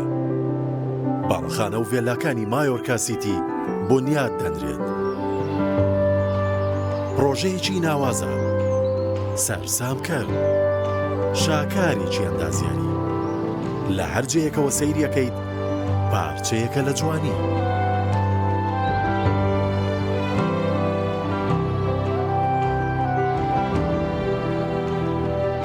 خزمەتگوزاریەکانی شێوازی ژیانت دەبەناسێکی تر. ئێرە زیاترە لەوەی بە خەیاڵت دادێت، زیاترە لەوەی بیرت لێ کردوتەوە، زیاتر لەوەی شارێکی نمونەی پێت دەبەخشێت.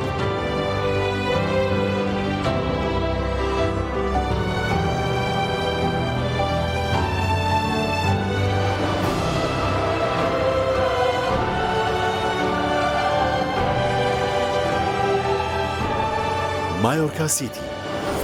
جوانیە لە دڵی سروشدا. ئۆبێرە بەهێزترین موبەریدەی پلاستیک، دیزاینێکی نەوتوانەیەکی بێوێنە لە پەڵنانی هەوا، فلتەرێکی ئەستوری ئۆرجینەڵ، کەمترین دەنگی هەیە و دەگرمانە، ماتۆری ماگنێتی تۆربۆیە و 100 پلەی خێرایی هەیە و بە 2 ئەمپێر کارە بەکار دەکات. دەبڵ واتەر پەمپە، بۆری و پلاستیکەکەی ڕیسایکلین نییە و بەرگەی پەستانی زۆر و ساردی و گەرمی دەگرێت. شاشە و کۆنتڕۆڵی هەیە و دەتوانرێت لە ڕێگەی وایفایەوە کاری پێ بکرێت. ئۆبێرە شایەنی ماڵی تۆیە. گرفتی ئەوەت نەبێت جلەکانت پیس بوون و بۆنیان ناخۆش بێت کاتێک جلشۆری هایسنس بیورجێتت هەیە. ئەم جلشۆرە سیستمی هەڵمی تێدایە بە تەواوەتی جلەکانت لە پیسی پاگەکاتەوە و بۆنێکی خۆشیانەداتێ و ناژێڵێت چرج ببن. سیستمی ئینڤێرتەری تێدایە و ڕێگرێت لەوەی هەر گرفتێکی کارەبایت بۆ دروست بێت. دیزاینێکی جوانی هەیە و کواڵیتێکەشی هێچکار بەرزە. لە یەکادا هەم جلەکانت بۆ شووا و هەم بە باشترین شێوە وشکیانەکاتەوە و ناژێڵێت جلەکانت چرچ و لۆچیان ڕوبەرێکی گەورەی هەیە و 10 کیلۆگرام پۆشاک لە خۆت. ئەمانە و چەندین تایبەتبەندی تر لەم جۆرە نوێی جلشۆری هایسنسدا بۆ تۆ ئامادەکرا. هەرچەند لە یەکتر دوور بین دیسان پێک دەگەینەوە، ئێمە بۆ یەکتری پشتین نابێ بیرتان بچێتەوە. وەرە عازیز نزیک بینەوە دڵمان بۆ یەک بکەینەوە، بە یەکەوە بەهێزترین با دوور نەکەوینەوە.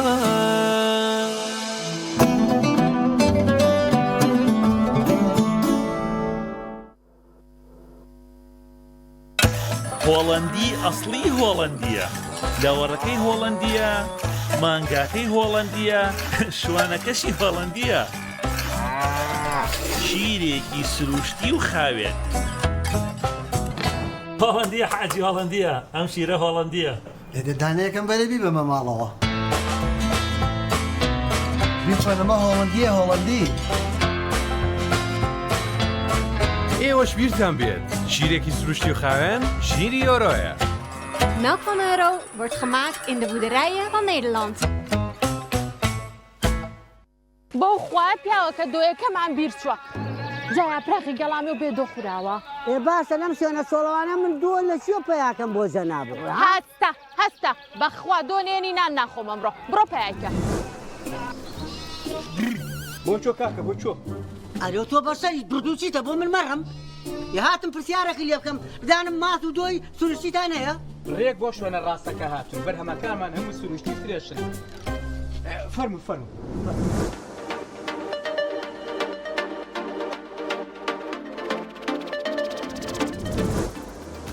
ئەڵێم پیاوە کە با تۆزێ لەم شتە سروشتی و پاک و خاوێنانە لەگە خۆمان بەرینەوە بۆ شار بۆچی تا ئێستا نەچون بۆ لەقەکانی خەجێ خانم ئەمە هەموو بەرهەمی کاگەکانی خەجێ خانمە نەوەڵڵا نەچێ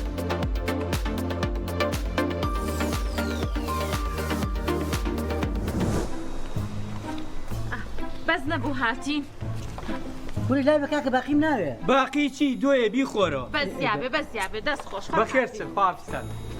دەفەرم و ڕۆڵە ژیان ئەوە ماسا و دۆی خەجێ خانم ئەمەیان بینێ بەسەرتەوە پەرداخسی ناوێ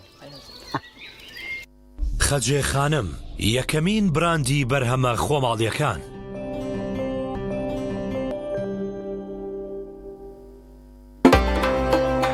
ڕەمەزان مانگی خێر و بەخشندەییە ئەم مانگە لە 150 باڵانسی زیادە بە دیاری وەربگرە هەر جارێک هێڵەکەت بە 10,000 دینار یان زیاتر پڕ بکەیتەوە تا باڵانسی زیاتریش پڕ بکەیتەوە باڵانسی زیاتر بەدەستێنیت هاوڕێتیمان لە مانگی خێر و خۆشیدا زیاد دەکات لەگەڵ زیادبوونی باڵانسا هەر جارێک هێڵەکەت پڕ بکەیتەوە بۆ بەشداری ژمارێک بنێرە بۆ 211 پاشان هێڵەکەت پڕ بکەرەوە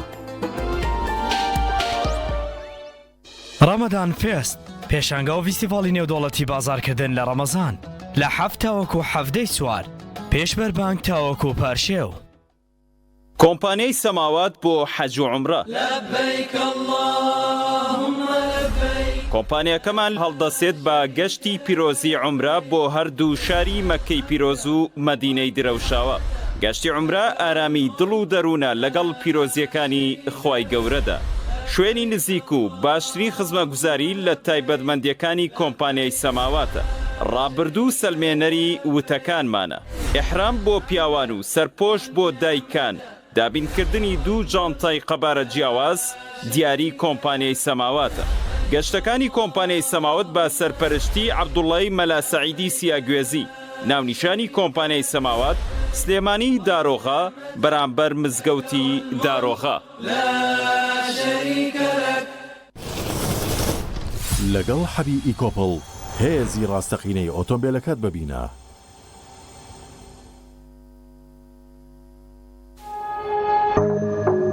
تۆپ ئارت تاکە بریکاری تۆڕی میدیایی کۆمەڵ بۆ بەرهەمهێنان و بڵاوکردنەوەی ڕێکلام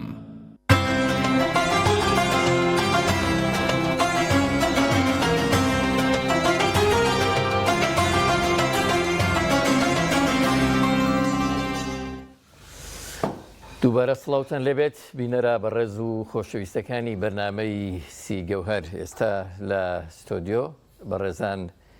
دکتۆر هەورامان گەچێنەی زانایانی و بەڕێزکاک زەردەشت قورئان خوێن میوانمانن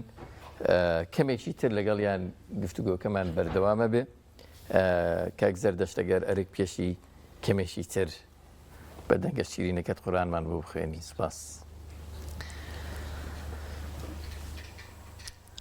أعوذ بالله من الشيطان الرجيم فاذكروني أذكركم واشكروا لي ولا تكفرون يا أيها الذين آمنوا استعينوا بالصبر والصلاة إن الله مع الصابرين ولا تقولوا لمن يقتل في سبيل الله أموات بل أحياء ولكن لا تشعرون ولنبلونكم بشيء من الخوف والجوع ونقص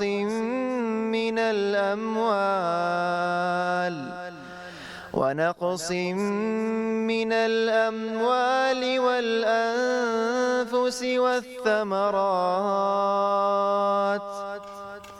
وبشر الصابرين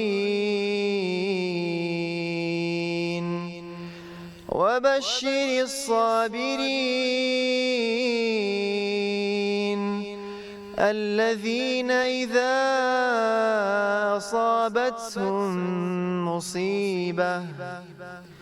قالوا إنا لله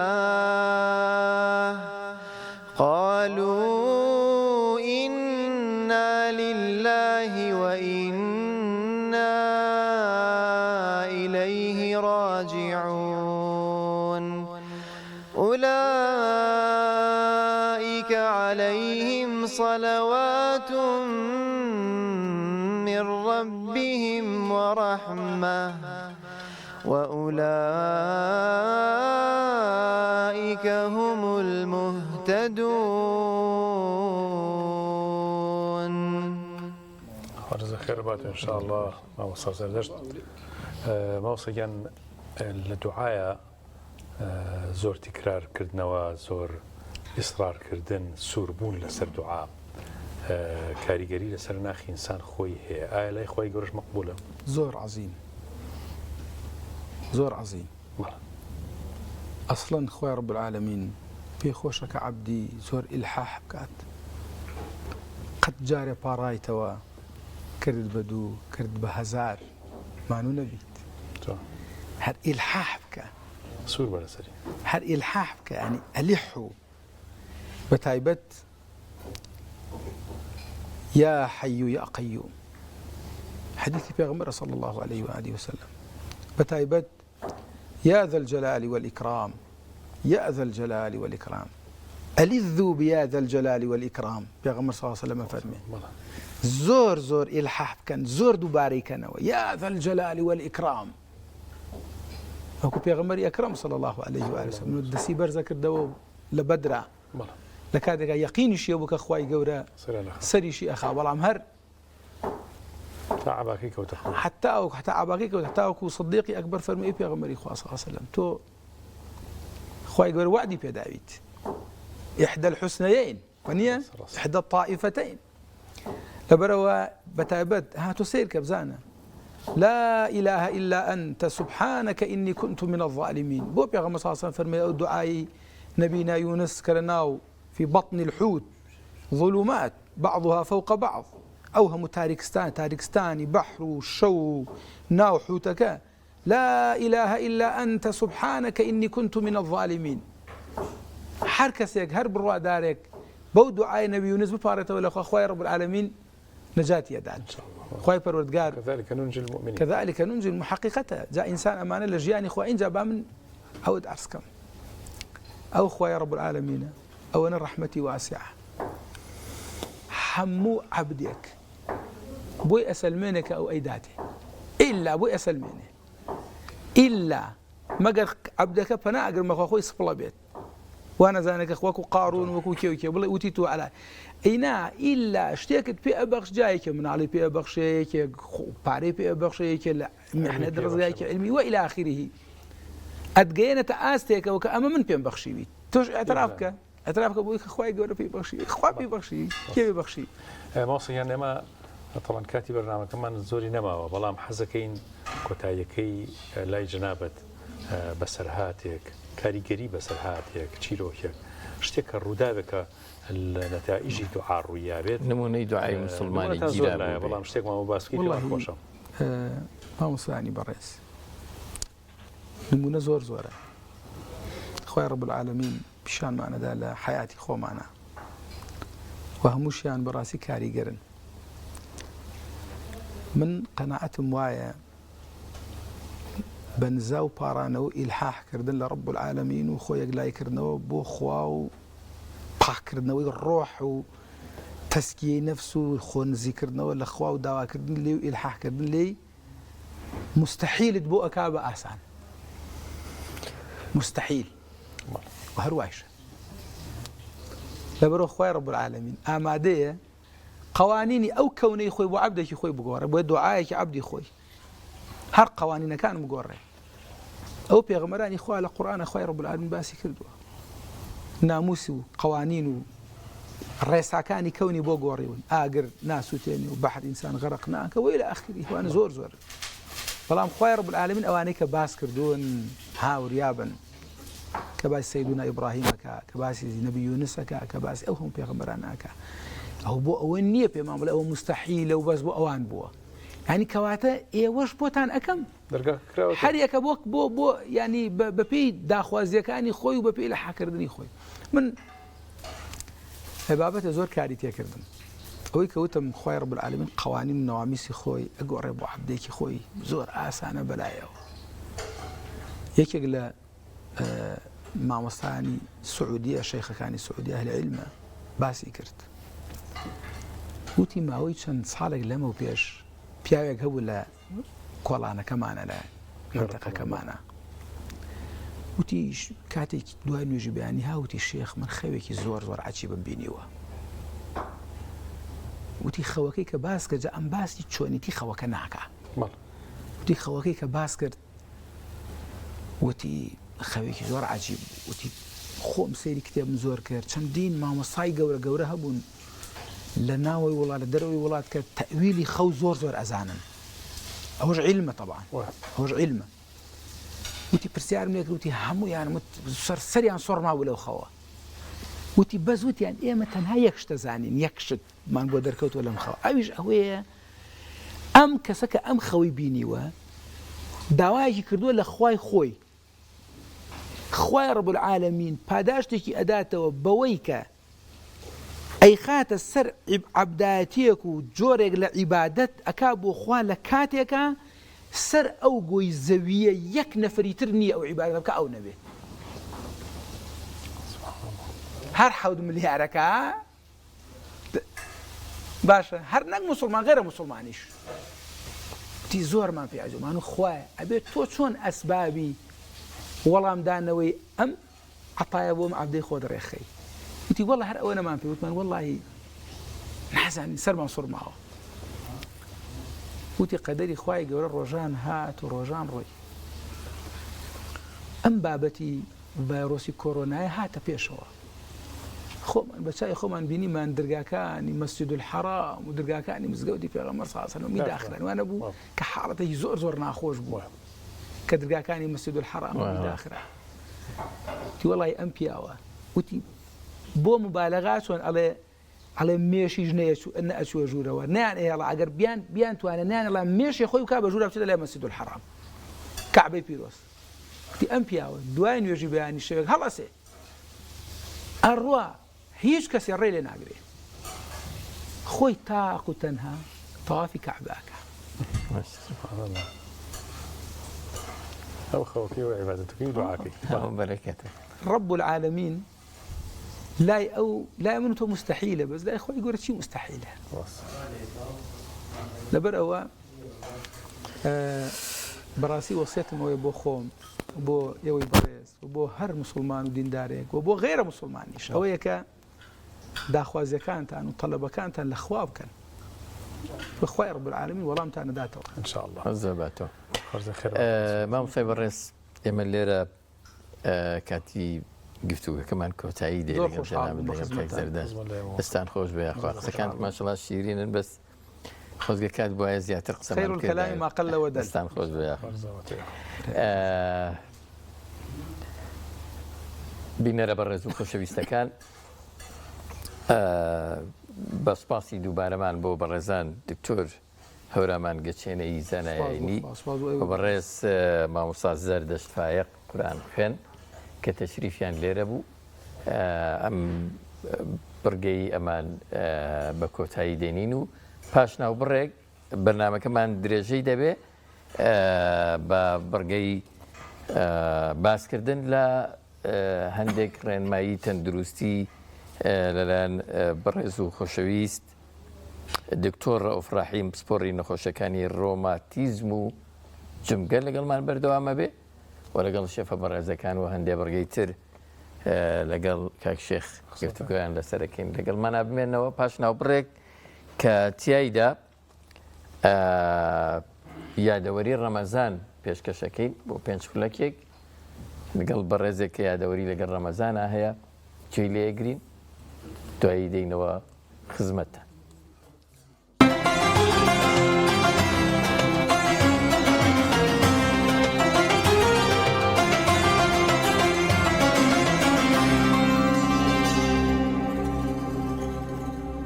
بەڵێ خی گەورە بەخاتە ناوجوانەکانی خۆی ئەو کارەساتانە هەروکو لەسەری هەڵگرتین بۆ هەتای لەسەرمان هەڵگرێ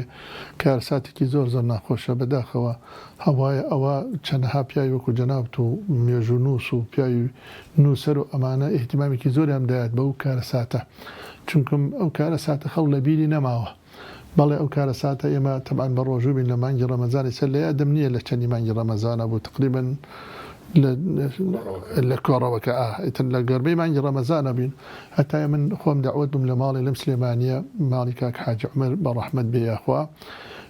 ئەوە پیاڵە و تاقەکانیان دانابوو کە فتار بکەینەوە سبحان الله وتیان وڵا جێیش هات و ئیتر خەڵگشتی ڕای کرد ئێمە فتارمان نەکردو ڕۆشتین من سیارێکی بەرازیلم پێ بوو بڕێ خوشک و خوشکە و کە سوکارم بوو بە شپرزەی خزمە ناو سیارەکە و ڕۆشتین کە ڕۆیشتین زۆر بە ناڕەحەت ڕۆیشتین ئەوەی کە بە پێ ئەڕۆژ لە ئێمە باشترە ڕۆشت ئەمەە خەڵکەکە ئیزدحام دروست بوو سیارە پیادەکە زووترە گەیشتە مەنزڵ المهم ئیتر ئەو خەڵکە زۆر زۆر ناڕەحەت بوو مناڵی وامە بینی باوەڕکە کاک شێخپاتیان مناڵم بینیە ئەتوانم بڵێم 10 ساڵی عەمر نەبووە بە پێ گەیشتە پاوە بە پێ گەیشتە ئێران هەر بە پێ ئەو مناڵە گەیشتە ئێران ئەم جارە کارەساتەکە ئەمەە ناڕەحەت بوو خەڵک بوو خەریک لە توی نابخنی هەر لەو وەختا کە بارانیش بوو بەڵام سبحان الله ئیتر ئاو دەست ناکە و خەڵک بوو لە برسا خەروک ئەمرد ئیتر زۆر زۆر ناڕەحەت بوو المهم ڕۆیشتین گەیشتینە تەوێڵە با بڵێن لە گەیشتە تەوێڵە بەرژکەی تەوێڵە کە ئەڕۆی بۆ پاوە من ئالویا ئەوەی کە زۆر زۆر ناڕەحەتی کردم پێشتر هەرە گریان کە خەڵکەمانە بین گشتیە گریا بە زۆری خەڵکە گریا مامەسا جعفەر هەیە سەد ڕەحمەتی خوای لێ بێشکر ماوە پیاوێکی بەڕێزە مامەسا جعفەر لە هەڵەبجە لە بەرەژوورکەکەی تەوێڵە ئالویا کۆڵێکی گەورەی بە کۆڵە بوو کە چاوم پێک و زۆر ناڕەحەت بوو هیچ بۆ نەمامشدا بەزیم لە سیارەکە و وەڵی مامەسا دەستم کردە گریان من وەڵی مامەسا من هیچ دەسڵاتم نییە بەرامبەر بە تۆ من ڕێگەم نییە تۆ هەڵگرم بەڵام ئەمە سویچەکە تۆ سیارەکە لێ خوڕە با من بە پێ بڕۆم ڕجا لێک با من کۆڵەکارە باوەڕ بکەوت من کۆڵەکە لە گرم و ئەڕۆم بە پێ تۆ سیارەکە لێ خوڕە ئەو دەستی کرد بە پێکەنین وتی وەڵا بەلامە سەیرە تۆواڵێ وتم بۆ تی کورێک برای بەڕێزم وەڵڵاهی لە ڕۆژی قیامەتە ئەم کارەساتە هاتە بە سەربانە ئەگەر حەمد و سەنای خوای لەسەر بکەین لە ڕۆژی قیامەت هاڵێن خۆزایە 100 ئەوەی ترمان بەسەرا بەهاتایە ئەمەە ئەجرمان ئەدرێت و پاداشمان ئەدرێتەوە جا سیرکە یەکەم عەزمی ئەو پیاوە چونکم لە دین تێگەیشت بوو بە تەواوەتی لەگەڵ ئەو هەموو ناڕەحەتی ئەوانە ئەو بۆ پاداشەکە دڵخۆش بوو بە پاداشەکەی تێگەیشتی وەڵی تشتی وامان لەو نەعانە ئا بەم شێوانە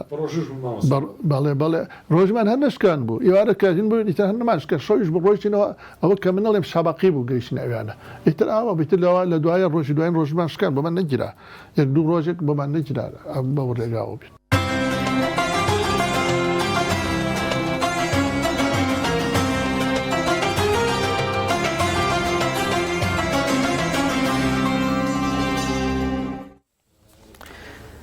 سڵاوتان لێبێت بینەرە بە ڕێز و خۆشەویستەکان هاتینەوە خزمەتتان لەگەڵ کاک شێخ طبعا ماوەسا عەباسێمە تەوەریکی زۆر گرنگمان هەیە کاویش جنابی بەڕێز دکتۆر ڕەوف ڕەحیم پسپۆڕی نەخۆشیەکانی ڕۆماتیزم و جومکەکە باسی ئەم نەخۆشیەوە چارەسەرەکانی ئەم نەخۆشی و کە خەڵکێکی زۆر بەڕاستی ئێستا گرفتارە بەدەست جومکەکانیەوە بەدەست مانووە یاخود بەهۆی قەڵەبی بەهۆی خواردن بەهۆی هەر شتێکەوە بێ ئەمە پرسیارە ناڕاستی جنابی کاکتۆرەکەین و حەزەکەین پێشوازی لە جنابیان بکەین کاک دکتۆر فەرموون.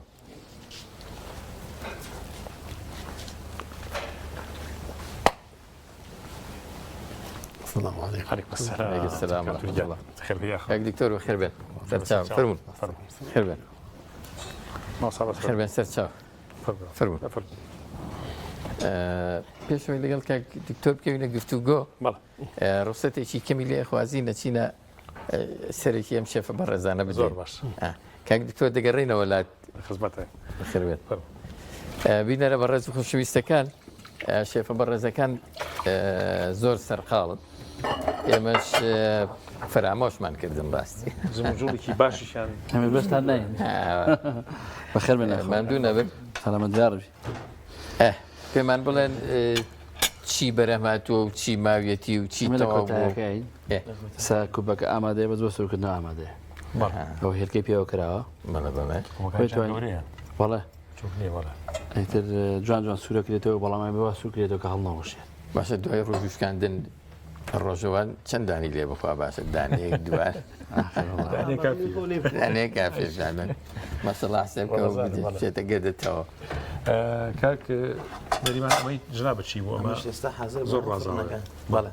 ئەمە حەزر بۆ ناو فڕنەکە ویتم تەندروست باش ئەوە لە پێشەوە بەجیاتیە سوور کراوە بەڵێ بەڵێ ئامادەکراوە بەڵێ ئامادەکراوە بۆ شێوەیە سابی بینین تقریبا 10 دقیقە لەناو فرنا بە چارێک 10 دقیقە بەس دوای پەنیری بەسەراکەین ئەو پەنیریشی بەسەراکەین و ئەکەینەوە ناو فرنەکە دوای بەڵێ زۆر باش سوبەکەشمان تاوەکەشمان تا باسی ماوە ئێستا مادەنووسەکەشی ما تۆزێ بەسەریاکەیت و تاوایشی تر مانۆم کەمە فرنەکەەوە زۆر باش ئەمە هەر خۆشمان لە ئەکاونتی خۆماندایانە بە زێری کاتشتەکانی بڵاوکەینەوە بۆی خەڵک زیانیاری زیاتریە بێ حەزم شاشش خۆشمان دامان ناوە زۆر باشە ئەمانە هیچ گیراوەیەک نییە تێکەی بۆنمونە هەیە لە ناو گیراوەی نازانم چی سوپ نەنا کوبەکان با بڵین هەر ئاوا سوورەکرێنەوە تەواو ناخرێتە ناو ئەمە هێلکەمان لێکەوە ئەمە توانی یەک شتێکی تریش هەیە شلەی قوڕاو بە شێوەی شلەی قوڕا دروستەکرێت بەڵام بەو شێوازە دروستەکە بەپانیە پێ بڵێن پێوترێت کفتەی سپی ئەو کفتە سپیە هەر بە قوڕاوە کرێت هەمان شتە بەڵام ئەکرێتە ناقوڕاوە ئەمان ناخرێن ناو قوڕاوە ئاواشەکرێت و ئاواشەکرێت بەڵام بێ هێلکە بڵێ نەریمان زۆر جوانەوە هینی ڕازاندێتەوە چارە زەڵاتەی ترمان خۆی حاضرەکەین زەڵاتێکی ترمان گوڵێکی جوانی لێ دروست کردووە لەو بەڵێ ئەو لارەنگی دەسەکانە خۆش زۆر جوانە فعلێنشتی هەیە کاتەوە بەڵێ جوانە وەڵا ئێستا خۆش بچینەوە وەرەی کاک دکتۆر فعلەن ناوبڕێک بۆ زەیتی کاشۆ وەرەگرین و دەگەڕێنەوە لای کاک دکتۆر و لەگەڵ نەخۆشخانەی بەخشین کە سپۆنسەریان بەرنامەیەکەن سپاسیانەکەی بڕگەی خواردن و تەندروستی بە سپۆنسەری نەخۆشخانەی بەخشین زەیتی کاشۆ ئێمە لێرەین هەموو کات و هەموو ساتێ بە درێژایی ساڵ ئێمە هەمووان دەبینین بۆ کار ناکەین تا سوپاسمان بکەن بەڵکو بەرپرسیارەتی و ڕازی دڵمان جێبەجێەکەین ئێمە لە ناخی ئێوە هەڵقڵاوین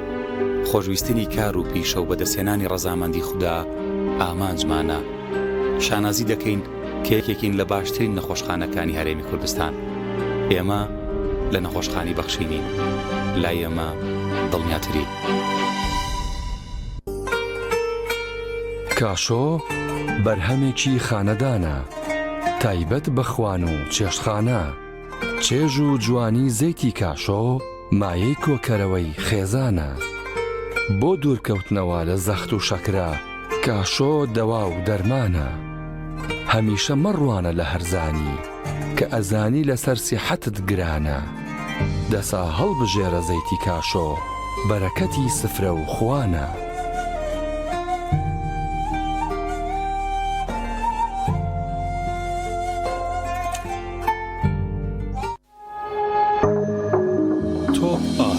تاکە بریکاری تۆڕی میدیایی کۆمەڵ بۆ بەرهەمهێنان و بڵاوکردنەوەی ڕێکلام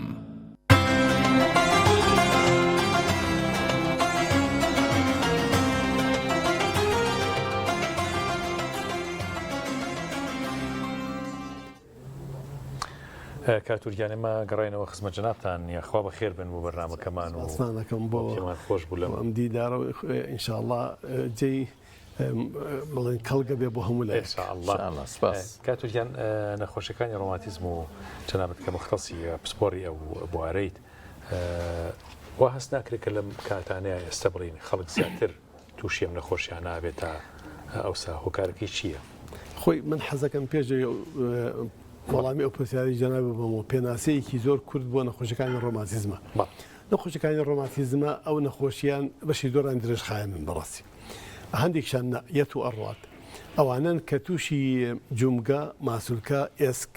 و ئەوەی ئەو تیشوانەی کە بندن بەوانەوە توشە بێت کاتە ئەمە گەردسەریکەن جومگە لە چی دروست بووە لە ئێسک لەو کارتی لەجێ کەدایە پۆشە لە ماسوولەکان کە جۆڵیانێ لەو بەستەرانی کە بەستێ بەیەکەوە ئەمانە هەموو بەشەکەن لە جومگەکە دیانەکە جومگەکە نەخۆشکۆ ئەمانە هەموو بێکەوە ئەیگرێ هەتا ئەو ماسوولەکانی کە نزیکیشەوە لە جومگەکە لە خەر و خوارەوێتی ئەیگرێ اینجا بەخۆشی ڕۆماتیزمە بەڕاستی بەڵام ساڵەها لەوە پێش بڵێن دەستنیشانکردنی تۆزە قورس بوو بە تایبەتی کەس نەبوو کە بڵێن پسپۆڕی لەوە هەبێت پسپۆڕی لە سلێمانیا زۆر کەم بوو هەتاکو لە هەفتاکانەوە لە ئەخیرە هەفتاکانەوە من هاتمەوە بەڕاستی کەس نەبوو لەبەرەوە زۆر بڵێن بە کەم و کورتی پشارە سەرەکرا ئێستا لەم ساڵانی ئەخیرە لەم ساڵی دوایە هەندێک دەرمان و شتی تازە هاتوۆتە پێشەوە کە شارە سەرەکەی ئاسانترە بەڵام نەخۆشەکان زۆر بەربڵاون زۆرن و زۆری ژەکەن حەزەکەم ڕێنگە شێ لە مێشی جەناب تا بێ بڵێ سەرما یا گەرما نەخۆشیەکانی ڕۆماتیزمە بە سەرما ئازاریان زیاکە بە سەرما ئەوەی کە ڕخۆشی ڕۆماتیزمی حتا ئەوەش مەسەرن سەرمای نەبێت ئەگەر لە پڕ لە جێگەیەکی گەرمەوە بچێتە جێگەیەکی سارد گرژی ماسوولکەکان دروستەکە ئازاری بە دروستەکە کاتەمان کە ماسوولکە جێشا جومگەکەی تەنیشی لەوانەی بێشێ بەو شێوەیە بەڵام سەرما کە هۆکارێ بێ بۆ دروستکردنی نەخۆشی ڕۆماتیزمە هۆکاری سەرەکی چیەکەواتە هۆساری سەرەکی ڕۆماتیزمە ئەبێ ڕۆماتیزمە نەخۆشیەکانی ڕۆماتیزم بە سنووری 200 زیاترن هەر یەکە هۆکاری خۆی هەیە بەڵام هۆکاری ئەوانەی کە درێژخایەنن مەسەن بۆ نووسی سووان بکەین سووان کە جومگەکە ڕوخانی تیابێ ئەمە تا ئەم ساڵانی ئەخیر ئەیانودنا ئەمە هەوکردن نییە بەڵام ئێستا زۆرتر بەوە ئەوە ڕن کە بڵێن هەوکردن کاریگەری لەسەر نەخۆشەکە هەیە ئەوانی کیان کەوەکو بەداخەوە بە کوردی ناوەکان زۆر باش نازانین ئەو کە پێڵن التهاب المفاصل الرثواني یا ڕۆماتۆید ئارثرایتس ئەوەی کە گورگە سوورەی پێڵن ئەمانە جۆرێکێ مە هۆکردنێکن لە جۆرێکیکە و ئەمانە نەخۆشێکن کە پێڵن سیستەمێک ینی هەموو لە شەی گرێتەوە دیارە لە جوگەکانەوە دەست پێکات لە پێستەوە دەست پێکات هەندێکیان بەڵام دوایی گوشتی لەوانەیە بگرێ دڵەوانەیە بیگرێ سی لەوانەیە بیگرێت و ماسوولکەکان ئەوە هیچ بەسێوکی سەرەکی ئەیگرێ لەبەرەوە هۆکارەکەی ئەوەیە ئەمانە هۆکارەکانەوە کە جسم هەندێ دژ بەخۆی دروست دەکات خۆی دژی خۆی دروست دەکات تەمان لێرە بۆچی دروست دەکات لە ڕاستیە لێرە بۆ ماوە با وراستە کاریگەریەکی زۆری هەیە لەسەر ئەم نەخۆشیانە و ئێمە نەخۆشمانێک کە بە خێزان هەیەە ئەو نەخۆش ئیسا زۆر جارەڵێن ئەما ساباس ئەوترێت ڕۆماتیزمی هەیە لە خوێنیایەتی ئەوە چۆنە خۆی ئەم قسەوە ئەزم کردی ئەو نەخۆشیانەی کە هەوکردنن کە مرۆڤ هەندێک مای دروست دەکات دژی خۆی دژی خانەکانی خۆی دژی ئۆرگانەکانی خۆی ئەوانە گۆڕانکاری لە خوێنی شابێت چونکە ئەخیرا لەو کۆتاییە هەوکردن دروست بێ کە هەوکردنی جوز بخێنی جێگرێ و ئەبێ بەهۆی کەمی خوێن و نسبەتی ڕۆماتی ڕژێر ڕێژەی ئەو ڕێژانێک کە پێت ئەڵێن کە هەوکردن هەیە بەرزە بێتەوە لە خوێنە وەکو ئێستا ئاڕوسی ئارپی ئەوشتانە بەرزە بێت و ئەمەیە پێڵن ڕۆماتیزمی خوێن ئەومان بر نەچێت هەندێک نەخۆشیەکانی بڵێن چێرپەنجەی خوێن بە وەکو ڕۆماتیزمە دەست پێکەن جومگە ئاوسێ جومگەیەشێت دوای ئەوە لەوە ئەگەر ئێمە کەسێری ئەوگەن هەندێ بەتابەتی لە مناڵە بە ئازاری جومگە دەست پێکات بە ئازاری ماسوولکە دەست پێکات اینجا دوایی بۆمان دەرەکەی کە ئەمە جۆرێک لە شێرپەنجی لوکیمیا یا شێرپەنجەی خوێنی هەیە لەبەرەوە شتەکان زۆر بەربڵاون فراوانن ئەبێ ئەو کۆشتانی کە هەوکردنی ئازاری جومگایان نەبێ بەتابەتی ئەگەر ئاوستانی لەگەڵا بێ بەتابەتی ئەگەر بڵێن پلەی گەرما بەرز بێتەوە کە دوور درێژ بێ ئەبێ بەڕاستی چارەسەری بۆ بدۆزرێتەوە و ئەبێت زوو بچن بەدەمیەوە بۆ ئەی تا زووتر بچی بەدەمیەوە چارەسەرەکەی زۆر ئاسانتر کاتە هەست پێکردن و تەشخیصکردنی ئەم جۆرە نەخۆشیانە ڕێکارەکەی چۆنە ڕێکارەکەی ئەوەیە بەڕاستی یەکەم ڕۆشنبیری و ڕووناکبیری هینە کۆمەلگایە ئەبێ میدیاکان لێرە دەوری کاریگەریان هەبێت. ئەم جۆرە چاپێکۆنان من پێ خۆشەوە لەو کەسە ڕەمەزانە و هەر هاتم هەموو شتێکم جێژ دەبەرەوەی بەڕاستی ئەبێ میدیا ئەبێ دەورێکی کاریگەریە بێت لە ڕۆشنبیری کۆمەڵ بۆ ئەیبزان بە پیرەوە بچن. هەموو نەخۆشیەکان تا زووتر بە پیرۆ بچی علاجی ئاسانترە. بڕین زۆرتری یەکەم ئازارە بە تایبەتی لە جمگە و نزیکی جمگە، دووهەم هەڵاوسانە، سێهەم ڕەقبوون. ئەو کەسانی ئەو جمگانی کە نەخۆشە بن پاش ماوەیەک لە بڵین ئیسراحەت ئەو کەسەکەی بیجوڵێن جمگەکەی بە ناڕەحەت بۆ جوڵێ ڕەقە بێ. و هەندێکمانەیە ئەڵێ کە بەیانی لە خەواڵەتم تا پاش نیۆڕۆ هەمووی جسم ڕەقە یا پێ کوشتێکی کوردی هەیە کە بڵێن دەستی کوڕەوێ بەتابەتی کەسانی کە جمگەکانی دەست ئەگرێ بەینی هەڵاسی دەستی بۆ ناجوڵێ، یعنی ژنێکە مثلا عمری 40-50 ساڵێ دەستێکی بەناڕەحەت بۆش کرد چونکە دەستی بۆ ناجوڵێ. ئەو نەڕەقە بێ تا وردە لەگەڵ بەکارهێنان وردە خاوە بێتەوە هەندێک جار چەند سەعاتێکی خەیانێت. اینجا دوای ئەوە گۆڕان لەوانەیە تای هەبێت، لەوانەیە لەرزی هەبێ، اینجا کێشی کە مەکاتەوە خواردنی بۆ ناخورێ و ئەگەر وردە بڕوا لەوانەیە بڵێن ئۆرگانەکانی کەی بیکرێ. هەندێک زۆریان نەخۆشمانەیە دەمیان نوژگە بێ، ئەمانە کە نەخۆشی ڕۆماتیزمی درێژخایەنان هەیە لە ئەخێر ئەگاتەوەی کچاوی نوژگە بێ، دەمیان نوژگە بێ و جێگەی کەشیان و وشکایی بەسەرایەت لەوانەیە جگەران جگەر بەهۆی دەربانە زۆرێگرێ لەوانەیە سنگ بیگرێت کۆکیان ئەبێت کۆکیان ئاەتان بەڵغەمی زۆر لەگەڵ نیە ئەگەر ئیلتیابی نەبێ و نەخۆشی و گورگە سوورە هەیکە لە هەرە نیشانە ترسناکترەکانی ئەوەیە کە گورچی لە ڕوانەی بگرێ کە گەشتە گورچی لە وەزعەکە زۆر خراپە ئێمە زۆر لێ ئەترسین چونکە بانی بێ بەهۆی وەستانی گورچی لەو خرا نەخۆشەکە لە دەست کاتوریان یەکێک لەو نەخۆشی باوانی کە لە جمگەکانە دروستە بێت ئێستا دروستبوونی ئێسقانی زیایە لە قاچاوە هەروەها لە قولەپێیە. ئایا ئەمە کلسە، ئەمە ڕۆماتیزمەیە، ئەمە چ شتێکە ئەم حاڵەتەوە عیلاجەکەی چییە؟ ئەمە دوو جۆر دروزوێ بەشێکیان ئەو ئێسقانە شتێکی هیچە تایبەتە هەر ئەو جێگەیە، بەشێکیان ئەو ئازاری کە لە پاژنەی پیا هەیە خۆی ئەوەی کە گرنگە ئازاری پاژنەی پێ لە ئێسقانەکە کە دروست بوو. ئێسقانەکە بەس پێ دەڵێ کە ئیلتیابەکە هەیە. هەندێکیان ئێمە کۆمەڵی نەخۆشیمان هەیە وەکو پژێشەی زۆری هەیە، ملێشەی زۆری هەیە، چاوە ئەیگرێ. ئەم نەخۆشیانە لەوانەیە بە هەوکردن لە جێگەی نووسانی دەمارەکان لەگەڵ ئێسکا پێیان بێت. ئەمە شەیەکە، بەڵام ئەوەی کە بە شێوەی گشتی ئەوانی کە زۆر قاچیان بەکارێ هێن زەخی لەسرە ئازاری پاژنیانە بێ. ئەو وهی دەمارێکەیە لەسەری چەند ڕێگێگەیە لە دووکی پەنجەکانە بێت نووساوە بە پاژنەی پیا لەجێ نووسانی ئەو دەمارە با بڵێن ئەو فایبەرە لەگەڵ پاژنەی پیا هەوکردنی دروزە بێت و هەوکردنێ بێتە هۆی ئازار ئەخیرا بێتە هۆی دروستکردنی کلس کالیسیۆم لەو جێگەیە ئەوکو ئێسخانە دەرەکەوە یا خۆی کالیسیۆمێکی کلسێکی ئێسخانێکی تایبەت نییە تەواو نییە لەو کە بۆی کە ئەشعی بۆ ئەگرین ئەوە دەرەکەوە کە ئەو ئێسقانە هەیە معنای ئیلتیابەکە لەویایە ئەوە جێگەی هەوکردەکەی ئەگەر هەر ئەوە بێت مەترسی نییە و ئەگەر بۆ نمونە ئەگەر بڵێ تیشتێک ئەشعەیەکمان بۆ یەکێک گرت ئێسی هەبوو بەڵام ئازاری نەبوو هەر هیچ کێشانی هەر پێشی ناڵین لەوانەیە هەر پێ بڵێن بۆی دڵنیابین هەندێک جار پێی نەڵی باشتر چونکە تووشی کاک دکتۆر مامەڵی ئێوە لەگەڵ ئەم جۆرە نەخۆشی و نەخۆشانەیە چییە؟ ئایا ڕۆماتیزم چارەسەری هەیە؟ چارەسەرەکەی بە عیلاجی کیمیاییە یان تەبیعیە چۆنە؟ زۆر پرسیارێکی زۆر گرنگە و کاریگەرە و مهمە. هەندێک نەخۆشی هەیە بەخۆشی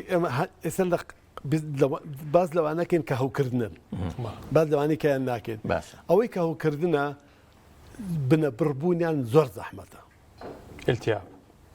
بنە بڕبوونی بەڵام کۆنتڕۆلکردنیە بێت مەسەن بۆ نمونە ئەوەی کە شەکرە هەیە ئەوتانی بنە بڕیکەی ئەوەی کە زەختی هەیە ئەو هەروە ئەمیش بەس کۆنتڕۆلکردنیان هەیە و بنە بڕێ ئەوەی کە جاناوە فەرمی هەندێک دەرمانی ئێوە بۆ نەخۆشەکانی ڕۆماتیزمی جومگەکان التیاب نەفاڵدە ڕەفوانی وان بۆ گورگە سوورە و بۆ ئەو نەخۆشیانی کە ڕۆماتیزمن تووشی بەتایبەتی بڕگەکانی پشت دەبن لەگەڵ جومگەکانیشا هەندێک دەرمان هەیە وەکو کیمیاویان بەکارێن لەوێ بەڵام وەکو مترەکسێتی پێڵێن ئێمە بەڵام ئەو دەرمانە کیمیاویە ئێمە بە کەمیەک بەکارێن کە زۆر کەمترە لەوەی کە بۆ شێرپەنجە بەکارێن بڵێن کاریگەری لاوەکیشی زۆر کەمە بەس نەخۆشەکە هەرە بێ لە ژێر چاودێریە بێ نەوەکەم کاریگەری لاوەکی دەرکەوێت لە نەخۆشانێک ئەو دەربەکارێن و تا ئێستا ئەوە پێڵێن بۆ هەمنەخۆشی ئیلتیابی مفاصلی ڕەسوانی پێی ئەڵێن چارەسەری زێڕین چونکە لە هەمویان باشترە ئەگەر نەخۆشەکە بەوە و چەند دەرمانی کەشەیە لەگەڵە بەوانە چارەسەر نەبوو ئینجاچین بۆ هەندێک دەرمانی تازە پێڵێن بایۆلۆجی ئەم دەرمانان تازەن و گرانن بەڵام سوپاس بخوا سلێمانی سنتەرە و لە خەسەخانە هەمانە ئین بۆ نەخۆشیانە کە پێویستیانە بەڵام تا بڵێن بە هێڵی یەکەم چارەسەر بکرد ناچین بۆ دووەم چونکە هەم گرانترە و لەوانەیە ببڕێنەوە خۆشەکەی دەستی نەکەوێ و هەم بڵێن کاریگەری لاوەکیش زیاتر لەوانەی پێشوو علاجی طبیعی بالحقشی بڵێ علاجی طبیعی ڕۆڵی هەیە زۆر چونکە تۆ ئەی چارەسەری سروشتی لە هەمویانە گرنگە چونکە تۆ جونگەیەکە هەیە لەوانەیە لە کار بکەوێت جوڵەی کەم بێتەوە کە جوڵەی کەم بۆ ینی نەخۆشەکە کوڕە بێ کە کوڕ بێ ناتوانێت بە تەواوەتی بڕوە ئەجا ئەو مەسڵکانە ئەو تیشوانی کە لەسەر ئەو جونگە ئیژەکە نودۆ ئەپوکێتەوە لە کارەکەوێ ئەمە چارەسەرەکەی ئەبێ کۆنتترۆلی ئازارەکە بکەیت و چارەسەری سروشتی بۆ بکرێت بەڵام چارەسەری سروشتی هەموو کاتێک لە نەخۆشەکانی ڕۆماتیزما کاریگەری سەرەکی هەیە نابێ پشتگۆ بخرێ لێرا قسێکمێ ئامۆژگارین بۆ نەخۆشەکان ئەوەیە چارەسەری سروشتی هەر ئەوە نییە بچێتە لای معالیز طبیعیەک و دوو جار یا سێ جار بۆ بکاتە بڕۆ ئەمانێ ئەو جوڵانانێ کە فێر ئەکرێت خۆی ببەردەوام بیکات کاتویان هاتی لەسەرەوە کە جنابتان لەوانەیە زۆر تەشجیعی نەخۆشەکانتان بکەن بەوەی کە وەرزش بکەن ئایا وەرزش سوودی هەیە بۆ ڕۆماتیزم و بۆ مفاسیل و بۆ ئەم حاڵەتانەیە پێش توشبوون و دوای توشبوون وەرزش خۆی من باوەڕ ناکەم وەرزش ینی ئێمە ئەو تەمارینانێک کە ئێمە ئێن بەخۆی تەمارینی چارەسەرە تەمارچینی عیلاجیە تەمارینی وەرزشی کا لەگەڵ ئەما زۆر فەرقان هەیە چونکە ئەوی کە لەوانەیە زۆر عەزێتی بات و ئازاری زیاکات بەڵام وەرزشی بە شێوەیەکی کەم بەسەر خۆشێکمانێ پێڵێن بعربی بە کوردی پێیان تەشەمعی فەخەرات برگەکانی پشت لە حەوزەوە دەست پێکات سەرەکەی بۆ سەرەوە وای لات کە برگەکانی داخرە هەموو نووسێن بەیەکەوە کە نووسیا بەیەکە باوەڕکە پشتێک ئەو تەختەی لێت ئەجا ئەمە هەر دەرمانێکی بێتە کۆنتترۆلی بکەی گرنگە بەڵام ئەگەر نەخۆشەکە وەرزش نەکات و ئەو ڕاضانە ئەو وەرزشتانە ئەو ڕاهێنانە کە فێریەکەی نێکات هیچم بە هیچمان بە هیچ نەکردو دەبەرەوە زۆر گرنگە بەڵام وەرزشەکان بێ وەرزێ بێ کە زۆر عەزێتی نابێ من و ئەم نەخۆشانە دوایی جمگەکانیان بێهێزە بێت نابێ وەرزشێ بکەن کە بەر خەڵکی کە بکەون باسکە بکە فوتبۆڵێ بکە زەحمەتە چونکە ئسخانەکانیان بردووە دە بێهێزە بێ کە بەر خەڵکی کە بکەون لەوانێ بکەون و ئسکانەکانیان تووشی شکست بێت زۆر باش با من پرسیاری خواردن لێ بکەم هەندێک جۆر لەوانەیە خواردن کاریگەری ئیجابی هەبێ بۆ ئەم نەخۆشی هەندێک سلبی هەبێ با بڵێن هەیە هیچ ئێوە ڕێنمایشی بەکارهێنانی خۆراک و خواردنی خۆراک و ئەوەش هەر سوارێکی زۆر پیاکی زۆر گرنگە تا ئێستا تا ئەم مەگەڵ لەگەڵ جەنابتان تەمە مامۆختی ئاگەمان نەشی تازێ هیچ خواردیەک نییە کە پەیوەندی ڕاستەوخۆی لەگەڵ نەخۆشەکانی ڕۆماتیزما هەبێ بەڵام مثل نەخۆشی سۆفانە لە پشت جێشە لە ئینزیلاقا لەمانە هەمووی کێش زۆر مهمە کێش ئەمە هەموو وەختێ بە نەخۆشەکە بڵێن کێشەکەم کەرەوە و بۆ ئەوانی کەش حتا ئێستا و چەند تۆژینەیەکی خۆمان هەیە کە لە سلێمانی کردومانە بە سەرپەرژی خۆم کراوی تەلەبەکانی ماستەر و ئەم تەلەبەکانی بۆڕکۆراکەم بۆمان دەرکردو کە حتا لە ڕۆمەتۆی بڵێن هەوکردنی ڕەفەوی پێڵەن بە عەرەبی ئەوانەی کێشیانە کۆنتترۆڵەن زەحمەتە لەوانەیە کە تەشەمعی فەقەراتیانی ئەوانەی کە کێشیان زیێتە و دوو تۆژینەی خۆمانە بەڵاو کڕاتۆ لە مجلە عالەمەکانە ئەوانەی کۆنتترۆڵکردیان زەحمەتترە کۆنتترۆلی نەخۆشیەکان گرانترە زەحمەتترە و ئەسە لێرەیان بۆ بۆمان دەرکەوتووە بە علمیان و تۆژینێکی خۆشمان هەیە لە مەجلەیەکی عالەمی بڵاو کراوەتەوە کە جگەرە کێشان زۆر مەترسیە لەو کەسانی کە ڕۆماتیزمان هەیە بۆچی چونکە ئەکە لەو مادانێک کە لە جسمی ئەو نەخۆشانەی کە نەخۆشی وکردنی ڕۆماتیزیان پێڵێن تیومەر نکرۆزس فاکتەر ئەمە زیاکات ئێمە ئەمانەیە مادەیەکی بنێ کە ئەو مادەیە کەم بێتەوە جگەرە ئەوە زیاکە کەواتە تۆ سێرەکەی تۆ ئەدەوێت لەو لاو کۆنتترۆلێکی لەو لاو جگەرەخوا لەبەرەوە زۆر زەحمەتە داواکەم لێرەوە لە هەموو لایەک کە بەڕاستی سەر ڕای هەموو کاریگەری خراپەکانی جگەرە بۆ لە خۆشەکانی ڕۆماتیزم زۆر خراپ کاک شێخ هەندێک جار بیستین لە ناو کردوواری خۆماناڵێت سەر و پێ بخۆ نازانم بۆ قاچ و بۆ جمگە و بۆچی قاچی بریش دکتۆر دڵنیامان کەرەوە ینی با و بەڕێزانە کەم سەر و پێ ئەوە هەتا لە تەلەڤیزیۆنێکی عالەمی شاکەڕەتێ ئەوم بیستووە بامیە خۆی لنجەکەی زۆرە بێتەوە تا ئێستا هیچ شتێ نییە کە ئەو بسەلمێنێت و سەرپێ باش نییە چووکە چەوری زۆر بۆ چەوری هەموو ئەزانین کە چەوری چییە بڵاپە لەبەرەوە نەوەڵام من بڵێن تەرجیعی ئەو ماوزوع ناکەم سەرپێ خۆشە بەڵام بۆ ڕۆماتیزم نابێ بەڵام هەتا خواردنی باوێ بەسا لنجی تیا و لنجی جومەکەکان زیاد کاتەوە و خۆی باشە خواردنەکە بەڵام بۆ ئەوە خواردنەکە ئایبی نییە سەوزەوە هەموو سەوزەیە شتێکی زۆر باشە بە شێوەی گشتی بووە لەش بەڵام برێ کاریگەریکی ڕاستە خۆی لەسەر نەخۆشیەکانی ڕۆماتیزمە هەیە لەسەر جمگەهەیەتی ئەوە بە هیچ جۆرە نەسەلماوەتە کاک دکتۆر من پرسیارێکی ترمای بەگیزازی کاک شێخ هەندێک جار ئەو نەخۆشانەی کە نەخۆشی جمگە و ئێسک و نازانم وانە ئێتە نازانم نزیکی ڕۆماتیزمەکەوەیانە موشەمایان تیا بەکارەهێنرێ چوزانم پێچانیان تیا بەکارهێنرێ ئەو باندجیان تیا بەکارهێنرێ ئافرم ئەمانە چین بۆچی ئەو موشەمایی کە لە بازاڕە هەیە هیچ ناکە بنسبت نەوەرەی بینم حەسەجار جۆجار هەستیاری حساسی پێست دروستەکە لەو زیاتر نییە بەڵام هەندێک ئێستا موشەمای بڵێن هەیە کە پزیشکیە چەند مادەیەکی تیا وردەورە شێتە ناو جومگەکە و ئازار کەمەکە ڤۆڵتارینی تایە پێچان لەوانەیە خۆی بە شێوەی گشتی گەرمی تۆزی ئازار کەمەکاتەوە لەبەر پێچان لەگە ئازارەوە کەم کاتەوە بەڵام پێچان لە ڕۆماتیزما ئەبێ زۆر نەبێ ئەوە نەبێت کە جوڵەی جومگەکە کەم کاتەوە چونکە هەندێک جوڵە هەیە خراپە بەس هەندێکمانەیە ئێمە خۆمان کە ئەم دەمارەی لێرا ئەگوشترێت 50 سڕە بێت پێشێکە ئەگەر نەگاتە عملیات زیان بە نەخۆشەکانێن مەستەدێ لە دەستکە بەشەو بۆی دەستی نەڕشتێتەوە چکە نشتێتەوە دەمارەکە زیاترە گوشترێت پنجەکانی سڕە بێ بەڵام مەستەدەکەی بۆ شەو بەکاری بێنە ئەتوانێت پنجەشی بجوڵێنێ لەگەڵ ئەوسە دەمارەکە بڵێن پستان لەسەر دەمارەکە نابێت بە شتانە هەیە بەڵام پێچانیکە هەندێ لە خۆی بەتاوەتیا چۆن ساڵەوکەیان هەر ناتوانین بیشان بین ئەوەنان جل لە بەرایە ینی پێچانەکە هەر سەبەکە دیارە گەرمیەکەیەکە شتێک هەیە شتێک لە وڵاتی ئێمە بەڕاستی زیاد لە حەد لەسەر ماترسیم چکە ئەوەیەکو ئازم کردن هەتا ئەگەر هیچی شن نەبێت لە جێگەیەکی گەرمەوە بچۆ بە جێگەی سان گرژی ماسوولکانێک بەلاونە ئازار بۆ پیاکە بەڵام لەوە زیاتر سەرما ئەوکو هۆکاری نەخۆشیەکان بێ بەڵام ئەوانەی کە نەخۆشن بچە بە سەرما ئازاران زیاد بێ یەک حاڵت نەبێت هەندێک نەخۆشیێکمانەیە پێڵێن ڕێنۆس فینۆمنا ئەوەنی کە خوێن باش ناچێت بۆ دەست و قاچیان لە سیستمی دەچەند نەخۆشیێکە هەیە ئەوانە بە هیچ جۆرە نابێشتن بە سەرما چونکە دەگەڵ چوونە بەر سەرما دەماری خوێنەکان زیاتر کرژە بێ بڵێن گرژەکات و ئەچێتێک و خوێن باش نایە بۆ دەست و قاچیان لەبەرەوە ئەو جێ مەترسیە تووشی گانگرینە بێجار دەشتی گانگرین کاتور ئەوەی کە لە تەشەنوژایە تەشەنۆژی سەرشان و مل و ماسوولکەکان لە کوردەواریە زۆر خەریکیە بنەوەی کە شێلانە ئایا شێلان چیە شێلان کۆڵنج خۆی تەشەنۆژ ئەزانانی هەر ئازارێکە هەبێ گرژی ماسوولکە دروستەکە من لێرە حەزەکەم یەک قسە بکەم بەیانی ئینسان جسمی ئینسان یەک وحدەیە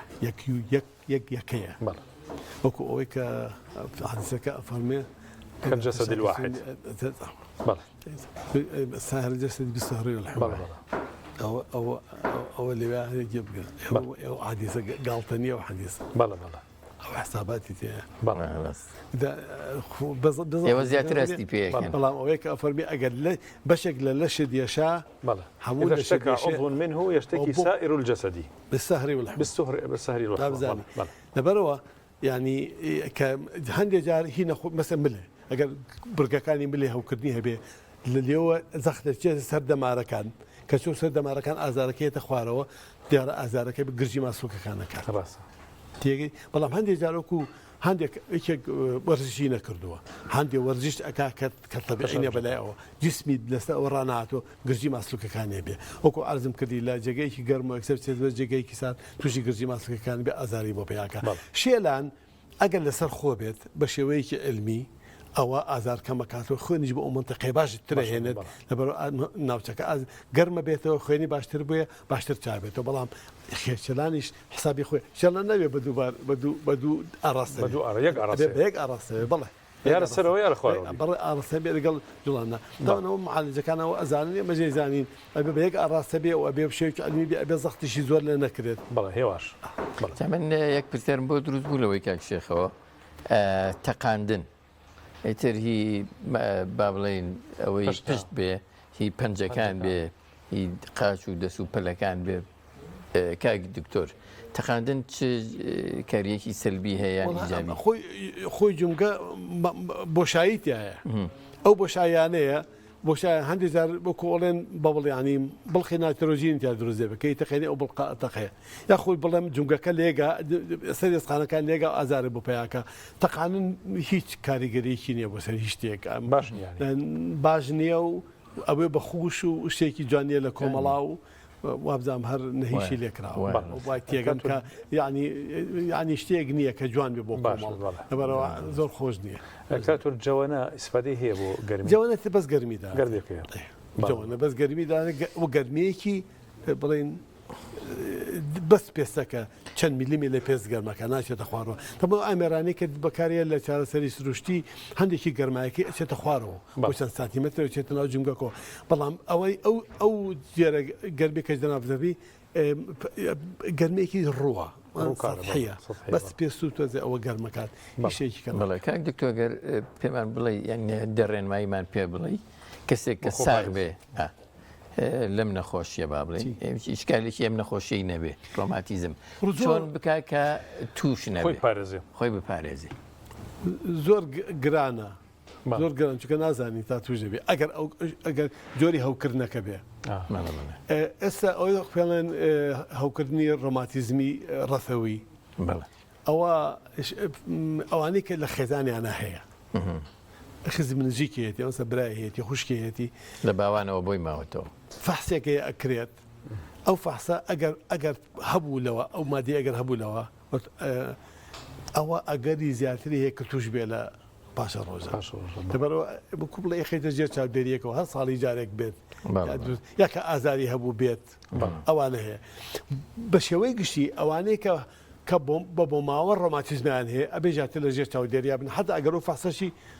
بڵێن پۆزتیڤ نەبێت ئەجنایترشی کە ئەوەیە کە بەڕاستی ئەگەر هینانی بێ زوو ببێنرێن بۆی زووبی خەی بەلایەکە وەکو عزم کردی چارەسەری کۆنتترۆلی هەیە و زۆر کاریگەرە کۆنتترۆلەکان ئێستا لە ئەگەر بەتاخۆ ڕسمی شتانم نیە ناو ئەوان لە خۆشی کۆی نۆرماتیزمی دەسۆقاچیان خوارە بوو ئێستا لە وڵاتی پشکەوتەکان ئەوە نەما بۆی دەرمانی تازەوە الحەمد لە هەندێکمان هەیە لەو دەرمانانە نەبێ سفر بین بەڵام ناگەێنە ئەوان بەڵام الحەمدلله بەشێکمان هەیە کاتوریان ئێمە کاتی تۆمان زۆر گرت زۆر خۆشحاڵ بووین و معلومات و زانیاریکی باشی ڕێنمایەتە دروستەکانە بە ئێمە و بە سەررجەم بینرانی ئەم بەرنامەی ڕەمەزانی ئێمە پێشکەش کرد دەستخۆشی بۆ جنابی دکتۆر ڕەوف ڕەحیم پسپۆری نەخۆشەکانی ڕۆماتیزم و جونگام کە جنابتان لە زۆر بەڕاستی چارەسەری خەڵکەکەن لەم شارەیە خۆی گۆرپەداشتان باتەوە دەستان خۆش بێ و ئومێدی تەمەدرێژتان بۆ بەڕێزانەکەمە هیوادارم شتێکی کاریگەر و بەسوودی بێ بۆ هەمولایەک خۆش بێ بینەرە بەڕێز و خۆشەویستەکان ناوبڕێک وەردەگرین و دەگەڕێنەوە وڵاتان لەگەڵمان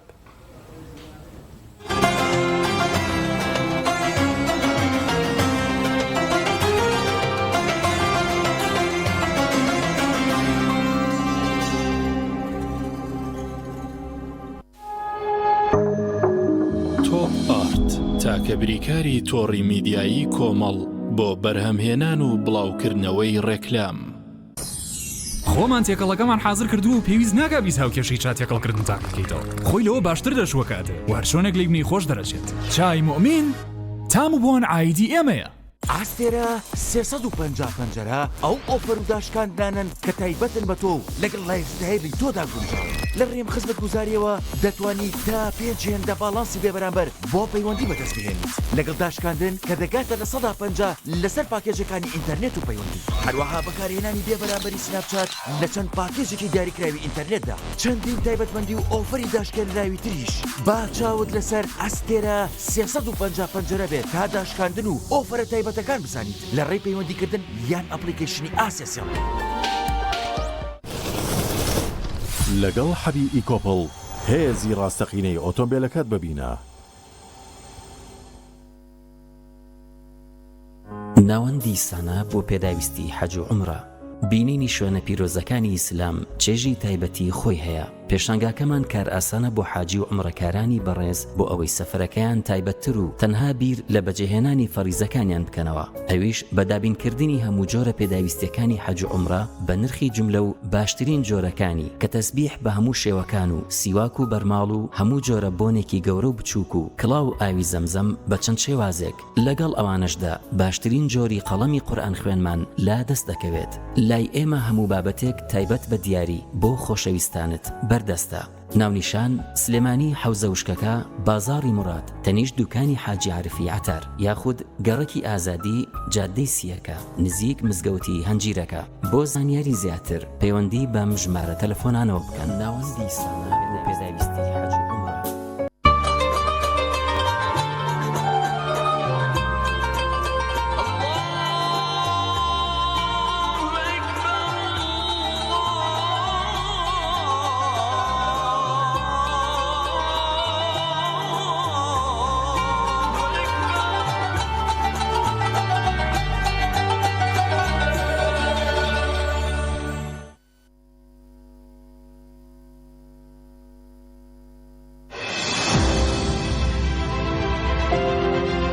پەیمانگەی یادگار پەیمانگای یەکەمەکەی شار ناوتۆمارکردن دەستی پێکرد بۆ بەهێزترین پۆلی پۆلی 12 لێرە بەستافێک لە مامۆستایانی نمونەی و ناسراوەکانی شار بە درێژایی ئەم وەرزە لەسەر جەمڕۆژەکانی هەفتە لەگەڵتان دەبین بۆ ئەوەی ببنە خوێندکارێکی نمونەی و سەرکەوتوو خوێندکارانی ئازیز ئێمە لەم خولەدا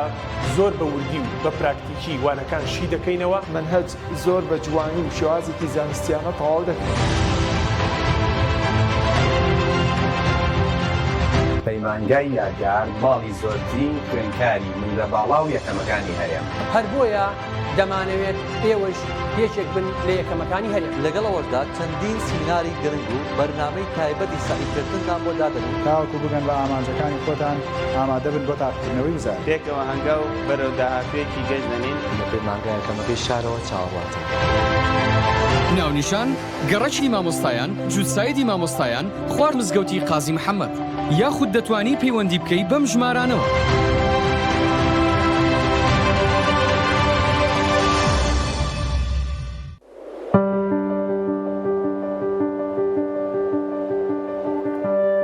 لە ناو سروشتی دڵڕفێنی کوردستاندا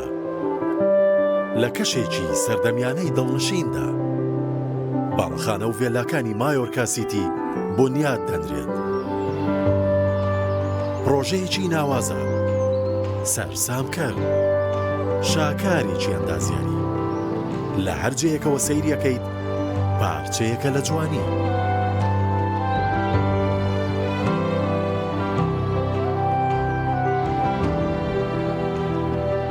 خزمەتگوزاریەکانی شێوازی ژیانت دەبەناسێکی تر ئێرە زیاترە لەوەی بە خەیاڵت دادێت زیاترە لەوەی بیرت لێ کردوتەوە زیاتر لەوەی شارێکی نمونەی پێت دەبەخشێت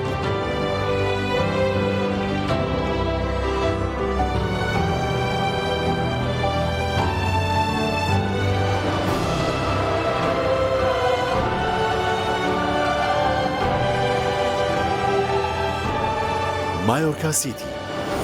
جوانیان لە دڵی سروشدا ئۆڤێرە بەهێزترین موبەریدەی پلاستیک دیزاینێکی نێوتوانەیەکی بێوێنە لە پاڵنانی هەوا فلتەرێکی ئەستۆری ئۆرجینەڵ کەمترین دەنگی هەیە و دەگرمانە ماتۆری ماگنێتی تۆربۆیە و 100 پلەی خێرایی هەیە و بە 2 ئەمپێر کارەبا کار دەکات دەبڵ واتەر پەمپە بۆری و پلاستیکەکەی ڕیسایکلین نییە و بەرگەی پەستانی زۆر و ساردی و گەرمی دەگرێت شاشە و کۆنتڕۆڵی هەیە و دەتوانرێت لە ڕێگەی وایفایەوە کاری پێ بکرێت ئۆبێرا شایەنی ماڵی تۆیە گرفتی ئەوەت نەبێت جلەکانت پیس بوون و بۆنیان ناخۆش بێت کاتێک جلشۆری هایسنس بیورجێتت هەیە ئەم جلشۆرە سیستمی هەڵمی تێدایە بە تەواوەتی جلەکانت لە پیسی پاگەکاتەوە و بۆنێکی خۆشیانەداتێ و ناژێڵێت چرج ببن سیستمی ئینڤێرتەری تێدایە و ڕێگرێت لەوەی هەر گرفتێکی کارەبایت بۆ دروست ببێت دیزاینێکی جوانی هەیە و کوواڵیتێکەشی هێچکار بەرزە لە یەکادا هەم جلەکانت بۆ شووە و هەم بە باشترین شێوە وشکیانەکاتەوە و ناژێڵێت جلەکانت چرچ و لۆچیان ڕوبەرێکی گەورەی هەیە و 10 کیلۆگرام پۆشاک لە خۆت ئەمانە و چەندین تایبەتمەندی تر لەم جۆرە نوێی جلشۆری هایسنسدا بۆ تۆ ئامادەکرا هەرچەند لە یەکتر دوور بین دیسان پێک دەگەینەوە ئێمە بۆ یەکتری پشتین نابێ بیرتان بچێتەوە وەرە عازیز نزیک بینەوە دڵمان بۆ یەک بکەینەوە بە یەکەوە بەهێزترین با دوور نەکەوینەوە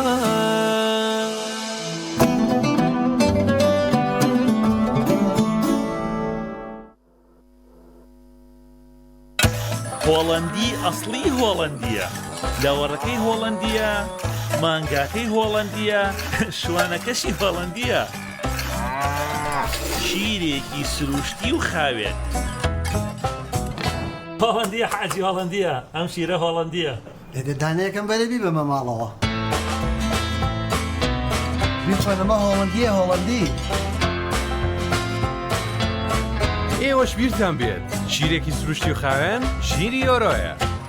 Melk van Euro wordt gemaakt in de boerderijen van Nederland. بۆ خوای پیاوەکە دۆیەکەمان بیر چووە جا پراخی گەڵامی و بێ دۆخراوە ئێ باسە لەم شوێنە سۆڵەوانە من دووە لە چیۆ پێیاکەم بۆ جەنابڕ هەستە بەخوا دۆنێنی نان ناخۆم ئەمڕۆ بڕۆ پێیاکە بۆ چۆ کاکە بۆ چۆ ئەرێ تۆ بەسەری بردوچیتە بۆ من مەڕم یا هاتم پرسیارێکی لێ بکەم بدانم ماس و دۆی سروشتیتان هەیە ڕێک بۆ شوێنە ڕاستەکە هاتون بەرهەمەکانمان هەموو سروشتی فرێشن فەرمو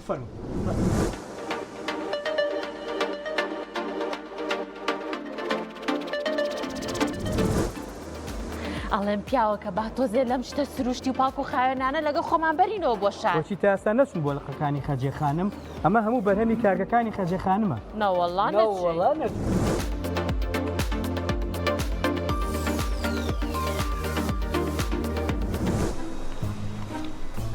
بەس نەبوو هاتین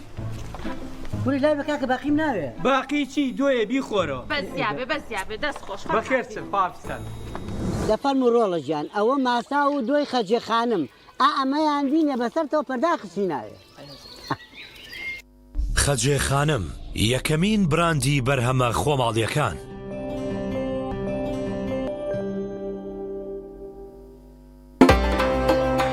ڕەمەزان مانگی خێر و بەخشندەییە ئەم مانگە لە 150 باڵانسی زیادە بە دیاری وەربگرە هەر جارێک هێڵەکەت بە 10,000 دینار یان زیاتر پڕ بکەیتەوە تا باڵانسی زیاتریش پڕ بکەیتەوە باڵانسی زیاتر بەدەستێنیت هاوڕێتیمان لە مانگی خێر و خۆشیدا زیاد دەکات لەگەڵ زیادبوونی باڵانسا هەر جارێک هێڵەکەت پڕ بکەیتەوە بۆ بەشداری ژمارێک بنێرە بۆ 211 پاشان هێڵەکەت پڕ بکەرەوە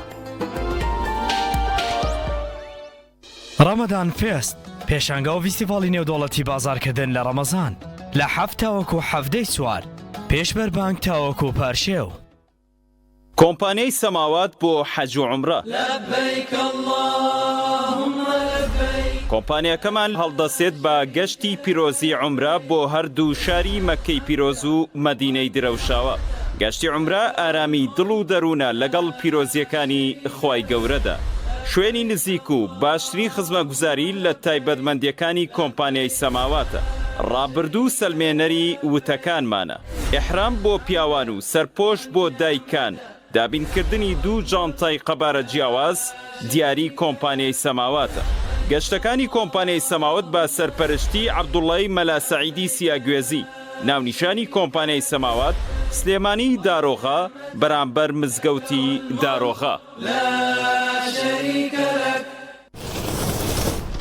لەگەڵ حەبی ئیکۆپڵ هێزی ڕاستەقینەی ئۆتۆمبیلەکەت ببینە.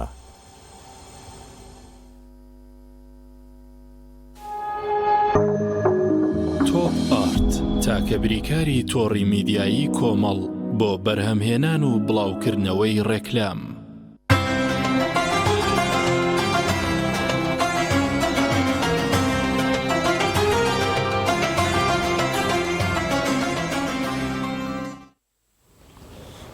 سڵاوتان لێبێت بینەرا بەڕێز و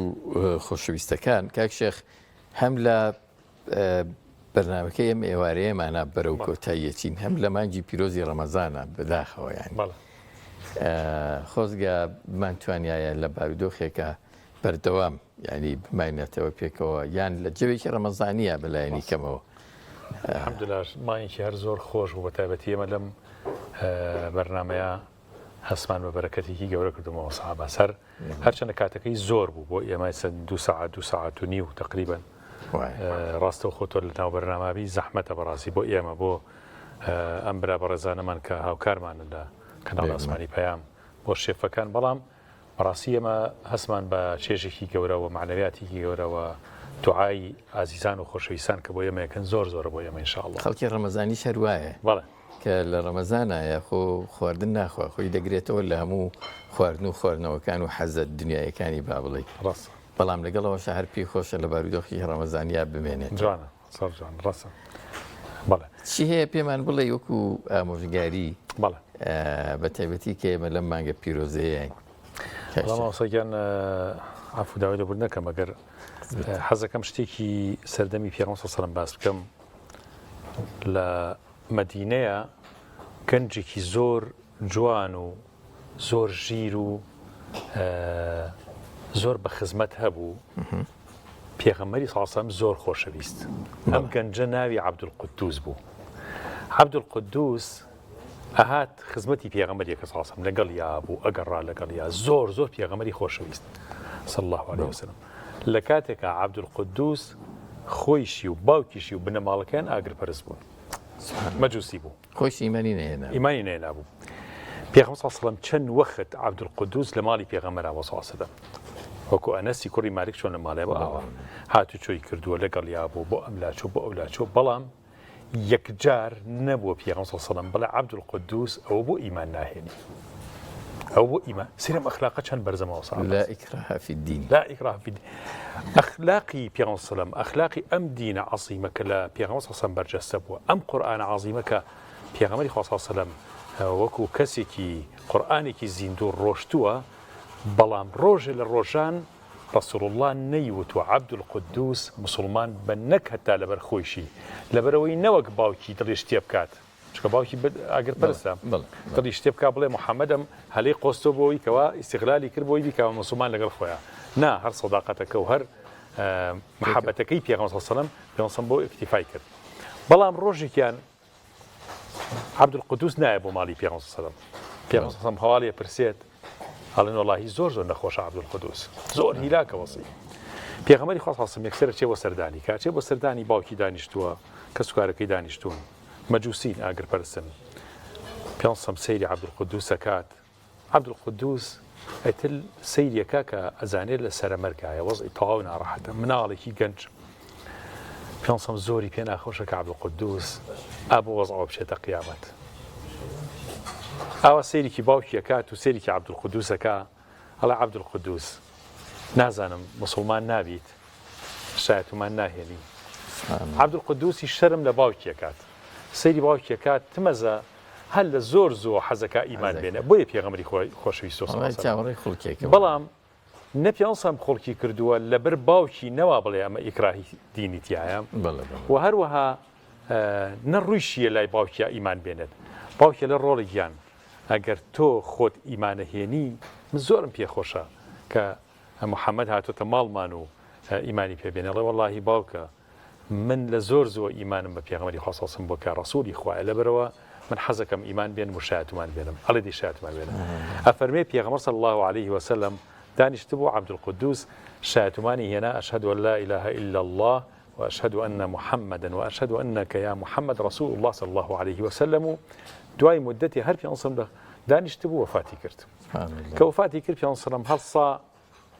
فرمێسک بە چاوی هاتە خوارەوە و دڵیشی خۆش بوو پێەکەنی سپاسی خوای کرد خوا سواز بۆ تۆ کە عەبدولقودوس بە ئیمانێکی کامڵەوە گەڕایەوە بۆ لای تۆ لێرەیە ماوە سەحابەس ئەمێ بڵێم ئەم ئەخلاقی پێنووسم چەند بەرزە چەند گەورەیە بە ئەخلاق دواوە لەگەڵ خەڵک ڕەوشت و ئاکارەکانی حرەکەتی ئەم دینە بووە مەرج نییە هەرچی حرەکەتی ئەم دینەی ئێمە هەیە بریتی بێ لە قسە و لە وەعز و لە ئامۆژگاریکردن ئێمە لێرەوە ئەم ئێوارانە کە کۆتایی بەرنامەکەمانەوە بەرەو کۆتایی ڕۆین ماوە سەحابەس یعنی دوعایەک بۆ هەموو کەسێک بکەین حتا دوعا بۆ کەسێکی کافر بۆ کەسێکی بێدین بۆ کەسێکە مناڵێکی نەخۆشە لە ئەمریکا کە ئەسڵا هەر ئیسلامی نەناسی و چەند جوانە بەڕاستی یعنی ئەمە دوعا بۆ سەرجەم بەشەریەت بکەین سەرجەم ئینسانە چونکە ئەمە لە ئەخلاقەکەی پێغەمبەر صلی الله علیه و سلم ڕەوشتی پێغەمبەری خوا ئاوا بووە دەستان خۆش بێت زۆر کاریگەر بوو سپاس دەکەم خی گەورە هیدایەتی ئەوانە بدا کە پێغەمبەریان ئامین یا ڕەبی ئینشاءالله بە جەناب تشریف بەرە بۆی وامیش بن بۆ دوعاکان کاتمان لۆزام زۆر نەماوە زۆر باش تۆ فەرموو لەسەری زێتان بینەرە بە ڕێز و خۆشەویستەکان بۆ دوجار سەرێک لە چێشتخانە و لای شێفە بەڕێزەکان دەدەینەوە بزانین دوا قسەیان چییە دو ئامادەکاریەکان چین بابەتەکان لە فڕن هاتوونەتە دەرەوە سڵاوتان لێبێ ماشەڵا وەزەکە گۆڕاوە ئەمانە سوود بوونەتەوە ئەوە لە فڕن هاتووەتە دەرەوە شتێکم پێ بڵێن چاو ئامادەکەشمە ئامادەیە هەسای من دەچین بە ڕازانەوەی سفرەکەمان باشە خۆی ڕازاندنەوەش دەوری هەیە لە ماڵایشتی هەبکاتەوە بە خواردن خانمە بە ڕێزەکان بە ئەم بابەتت بە هەند وەربگرێت وڵا زۆر زەرورەوە گە خواردنەکە ناخۆشی بێ بەڵام کە سفرەکە جوان بوو جوان شتیایەکی تر دەبێت وەکو ئەوە وایە حاڵێ ئەو کەسە هات چەند سەر و زمانی شیرینە بەڵێ بەڵێ سەر و زمانی شیرین ئینسان جوانەکە ڕازانەوەش سفرەش خۆشەکە کاکێف نەریمان شتێ بڵێ بە ماشەڵا زەڵاتی جوان و ئامادەکاری جوان و ئەمە دوجار چی بێ دەرچوو پێمان وڵا ئەمە کۆتا بڵێن سەوزەواتی فرنەکە بوو ئەمە کە باسمان کرد کۆتا شتێک شێوازەکە ئەمە لە ناوە پڕە لە سەوزەوات پولەکە و پەتاتە و خەرمابیت و پێکاتەکانمان هەموودانەوە لە ئەوەش دەڵاتەکەی ماشەڵا جوان ئامادەت کرد بۆ دەستان خۆش گوڵەکانەکانە بڵێ ئەمی سوبەکەیە سوبەکەی چی بوو؟ سوبەکە سوبی پەتاتە بوو سوبیشی پەتاتە بوو بە جێزەر و بە پیاز بوو زۆر باش تۆش توژنەوەکەت بەکوێ گەیشت؟ وەڵاهی ئەو سێ چوارێکمەوە تاوای کرد داویش ئامادە بێت زۆر باشە ئەگەر پێکاتی ئەمەمان تۆزێ بە خێرایی پێ بڵێ چاوەوەی خانمان ئەگەر بەڵێ ئەم برنجە بیدمان چووکەوە ئاگدارکەینەوە ڕندوو کوب برنج بە چوار کوب ئاو بە بێ ڕۆن بەڵێ ئەخێتی سەر ئاگر خوێ و دوو کەچکی خوێ کەوچکێک زەردەچەوە چەند تەڵێک کەرە و زود کەی بکەتە نایە لەگەڵا با بکڵە و ئاگری بە کوسەکی دایە پۆشی دوایی کی دەسەر تاسیەوە تاڵێکی تۆزە سار بێتەوە کە سارد بۆیەوە ئەو کاتە جوانی شێلی برنجەکە دوای شێلانەکە داینێ جا قیمەکەی بە سوورکەرەوە قیمەکە لە گوێز و باەم و پەتاتە و من خۆم تەماتە و پەتاتم بۆ زیاکەی ناخۆی تێ ناکرێ بەڵام حەزم کە تۆزە دۆڵی جوان وڵی ناسکی شێراتە ناوە قیمەکە ئەوانە لەگەڵا سوور کردوتەوە بە کەرەوز و معدەن و سوورم کردوتەوە تۆزێک دۆشای تەماتەم تێکرد زۆر نا یەک تۆز کەچە بووم ساسم تێکرد بە ئەگەڕ ڕوو بە هەناری ڕەشە ئاسڵ قیمەکەم پێ سوور کردوتەوە بەخوێ و ئاتیادی دەکردمە ناوە جوان شیرا و دامناوە بۆ ئەمانە تەقینیان تێ ناکەوێ شێف دیار ینی ئەمە ناتەقن لە ناو ڕۆنەکە کاتێک چیە بەس ئێستا من ئەوە من بکەوژیرەکەم بە غڵات بەکارهێنا بۆیە تەقی هینە ئەگەر بە هێواشی بە شێوازێکی جوان بەم قاشانە بەکاری بێنی ناتەقێ من تۆزێ تۆز عشارانەی بۆی ڕۆشتم ئەوە گرفتی باڵێن شێلانی برنجەکە و شتەکە ئەتیادی نییە هیچ کێشەی نییە تەقی ناکە حەقی بەوە نییە بەڵام دوای کە جامی ئاو دابنێت پێشێ لە جاتی ئاو ڕۆنەکەی زۆر بێت یا سوورەکەیتەوە یان کەم تۆزە ڕۆنەکەی زۆر بێ باش زۆر باشترە تۆزە هەستەکی تۆزە دای پۆشی بوو دای نەپۆشیەوە شازە ئەمە نەرم دەرئەچێ کە دەستی لێ دەیان زۆر نەرمە نەرمە من نەرم جوانە نەرمە خۆشەڵە خواردن جاوە بە تشات و وانە ئەگەر ڕق دەرچێ خەلەلەکەی چییە؟ ئەگەر ڕق دەرچێ خەلەلەکەی چییە؟ ئەوە هەندێک جار ئەو برنجایان بە کەڵک نهاتووە کە بەکارت هاێناوە یاخود ئەو ڕۆنە کە پێی سوورەکەی تۆ بە کاڵک نایە بۆیە من ئەو هێلکەیم بەسەریا کردو ناسکێکاتەوە ناسکێک ئەو حەریچ ئەگەر ڕق بێت بەڵێ زۆر ئاسانە من ئەوش حەز بە هەڵە مەنجاڵێکێنی من هەندێک حاولم کردو دروستی کەم بەش مەنجاڵێکێنی بۆن مکە سوورێکەوە تۆ سوور ئەزای دانێک سوور کردوەوە ڕق دەرچووە مەنجاڵێک بێنە دانە بەدانە دیکەرە ناو مەجاڵەکەەوە سەری دابەشە کە سەرێدا بەشی ئەو نەرمە بێتەوە ئێستا بە شار وای لێکات لە بابەتێ نەخێرێ ئەمای بۆ منە ئەمای بۆ شوێ مەسەلەن تو ئەم کوبەکە بڵێن ئەکێتە ناو مەجاڵێکەوە دایێنی سەری ئەنێتەوە لەسەر ئاگریش نەبێت لەسەر ئاگر نەبێت نانە کە تۆ سوورە کردوەوە دەرێناوە بۆ سار هەم سارجی نابێت هەم نەرمی شەبێتەوەش ئەو هەڵمە نەرمی باشە بەڵام ئەمە سێری بکەی ئەوە دای پۆشە بەڵام دوای دەسی لێ بە ها چەند نەرمە بێتەوە نەرمە بێتە چۆن وای جوان شتێکتان ماوە بیڵێن دەستان خۆش بێت وانەکەتان زۆر جوانە کاکشێف نەریمان و کاکشێف دیار ئەم هێوارێش بۆ ڕازاندینەوە دەستیان خۆش بێت توانێکی بەلەزەتە وادارین لەسەر هەموو سفری ماڵێک ئامادەی دەستان خۆش بێت بینەرە بە ڕێز و خۆشەویستەکان بە سوپاسی شێفە بەڕێزەکان و سوپاسی کاشی دەرهێنەر و هاوکارە جوانەکانی کاک عەبدولخاڵق و هاوکارەکانی و ئامادەکارانی بەرنامە کاک دانیار و هاوکارەکانی هاتینا کۆتای دڵقێم جارەی بەرنامەکەتان ئێستا من مەڵاوای یەکەم و هاوکاری بە ڕێزم کاک شێخ فاتح دەست بە نزا ڕوو بە بارگای خۆی پەروەردگار داواکانمان بەز دەکاتەوە خۆی گەورە لە ئەویش و لە ئێمەشی وەرگێ ئینشاءڵڵا تا بەیگەیشتنەوەیکی تر هەموو لایەکتان بەخوا ئاسپێرین شاد و سەرکەوتوو بژین خواتان بسم الله الرحمن الرحيم الحمد لله رب العالمين والصلاة والسلام على سيدنا محمد وعلى آله وصحبه أجمعين ربنا إننا آمنا فاغفر لنا ذنوبنا وكفر عنا سيئاتنا وتوفنا مع الأبرار اللهم لا تؤاخذنا إن نسينا أو أخطأنا ربنا ولا تحمل علينا إصرا كما حملته على الذين من قبلنا ربنا ولا تحملنا ما لا طاقة لنا به واعف عنا واغفر لنا وارحمنا أنت مولانا فانصرنا على القوم الكافرين يا رب العالمين يا إله العالمين يا أكرم الأكرمين يا غياث المستغيثين أغثنا يا ربي خوائيان فرياما كوا لهمو آنوساتك داواي فريا كوتني توكي لهمو چركساتك پێویستمان بە مەدەد و یارمەتی و کۆمەکیەکانی تۆ هەیە ئێمە بێتۆ ناژین یا ڕەب بێتۆ نین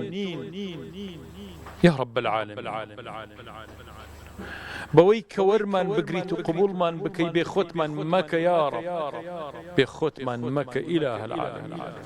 ئێمە عەبدی تۆی نەوەی عەبدی تۆی هەر بە بەندایەتی هاتووی فێری مناجات و دوعا و پارانەوە و ڕێگەی گەیشتن بە خۆتمان بکە فێری ئەو ڕێگەیەمان بکە کە عەبدە ساڵحەکانت پیا ڕۆشتن و بەختەوەر بوو خیتامی میسکیان دەستکە و کۆتایی باش و ساڵحەکانیان دەستکە و چوونە ناو قافڵە نورانیەکەی ئەهلی بەهەشت یا ڕەب بێبەشمان مەکە لەو قافڵە نورانیە یا ڕەب العالەمین یا ڕەبی خوایکیان تەوفیقات و کۆمەکی خۆتمان بۆ بنێرە هەموو کاتێک زۆر محتاجی هەست بە محتاجی خۆمان بکەی هەست بە هەژاریەکانی خۆمان بکەی هەست بە ناتەواویەکانی خۆمان بکەی هەستی کەمی خۆمانمان بۆ دەربکەوێ و پێمان بدە ئەو هەستە یا ڕەب هەستی غرورمان بۆ دروست نەبێ فرعونیەتی نەفسدا گیرمان نەکا یا ڕەب یا ڕەبی خوایەکیان لە کەنارەکانی باخ و مێرگەکانی زیکرا بمان کە بە ئەڵقەی زیکری محیبانی خۆت یا ڕەب یا ڕەبی خوایەکیان لە باخچەکانی ئەهلی فیکرا بمان کە بە هاو فیکرانی تەفەکوری ڕێگەی مردن و گەیشتن بە تۆ یا ڕەب بمان کە بەو عەبدانەی کە ڕێگەی تۆیان هەڵبژارد و دڵیان بە هیچ ڕێگەیەکی تر خۆش نەبوو بمان کە بەو کەسانەی کە لە ئاوی زوڵاڵی کەوسەرەکەی نیعمەتەکانی تۆیان نۆشی ئیمان و تەقوا و عیبادەتیان کرد و هەرگیز بە سەرابەکان ڕازی نەبوون بمان کە بەو کەسانەی کە عاقبەت خێریت بە نەسیبکردن عاقبەت خێرمان کە یا ڕەب یا ڕەب یا رب العالمین عاقبەت خێرمان کە یا ڕەبی خوایە ئەم برا ئازیز و خۆشەویستانەی کە هاوکارمانن لەم کەناڵەیە و بە تایبەتی وێنەگرەکان و دەرهێنەر و ڕێکخەرەکانی ئەم بەرنامە ئازیزە یا رب العالمین هەر هەمویان سەرفراز بکە دوعاکانیان گیرا بکە عاقبەت خێریان کە خێری دنیا و قیامەت بەسەریان نابڕێژە تەواوی ئەو بینەر و بیسەرانەی کە سەیری بەرنامەکانی ئێماکەن کە بیسەری بەرنامەکانی ئێمن یا ڕەبی خوایە مناڵەکانیان بۆ ساڵح بکە یا ڕەبی خوایە ئەوانەی مناڵە پێ نەبەخشیون مناڵی ساڵحیان پێ ببەخشە ئەوانەی مناڵە پێداون و بەڵام ساڵح نین مناڵەکانیان بۆ ساڵح بکە ئەو کەسانەی کە کێشەی خێزانیان هەیە خواییان کێشە و مشکلەکانیان مەهێڵە ئەوانەی هاوسەرگیریان نەکردو بە کەسی باشیان بگەێنە یا رب العالمین ئەوانەی قەرزارن قەرزەکانیان بدەنەوە ئەوانەی ڕزقیان کەمە خوایە ڕزقیان بۆ فراوان بکە یا رب ئەوانەی زیندانی ئازادیان بکە ئیلاه العالمین ئەوانەی هەر مشکلە و ناڕەحەتیەکیان هەیە مشکلەکانیان مەهێڵە شیفای سەرجەم نەخۆشەکان بنێرە یا شافی یا شافی یا شافی شیفای هەموو نەخۆشەکان بنێرە تەوفیقات خۆتمان لێ مەبڕە یا رب العالمین یا ربی خوایەکیان ئێمە محتاجین بەوەی کە فێری مناجات و دوعا و نزیک بوونەوە لە تۆ ببین ڕێگەکەیمان پیشان بدە شیرینی ڕێگەکەمان پێ بدە یا رب العالمین یا ربی بەخشەکانی ئەو ڕێگەیەمان خەڵات بکە یا رب العالمین یا ربی خوایە بەو کەسانەمان بناسێنە کە عەبدی ڕاستەقینەی تۆن تا صحبەتی ئەوانە ڕامان کێشێ بەرەو ئیمانێکی کامڵ یا ئیلاه العالمین یا ئەرحەم الراحمین یا ربی خوای جان ئیمانمان دقە بە دقە و ڕۆژ بە ڕۆژ و سەعات بە سەعات و مانگ بە مانگ و ساڵ بە ساڵ بەرەو بەرزبوونەوە و بەرەو باشتربوون و بەرەو پلەکانی ئیمتیاز بڕوا نەوی نەبین یا ربی خوای لەو کەسانە نەبین پاش گەزەبنەوە لە ئیسلام پەنا بخوا یا رب لەو کەسانە نەبین کە زەعیفی ئیمان ڕویان تێکا لەو کەسانە نەبین دوای مانگی ڕەمەزان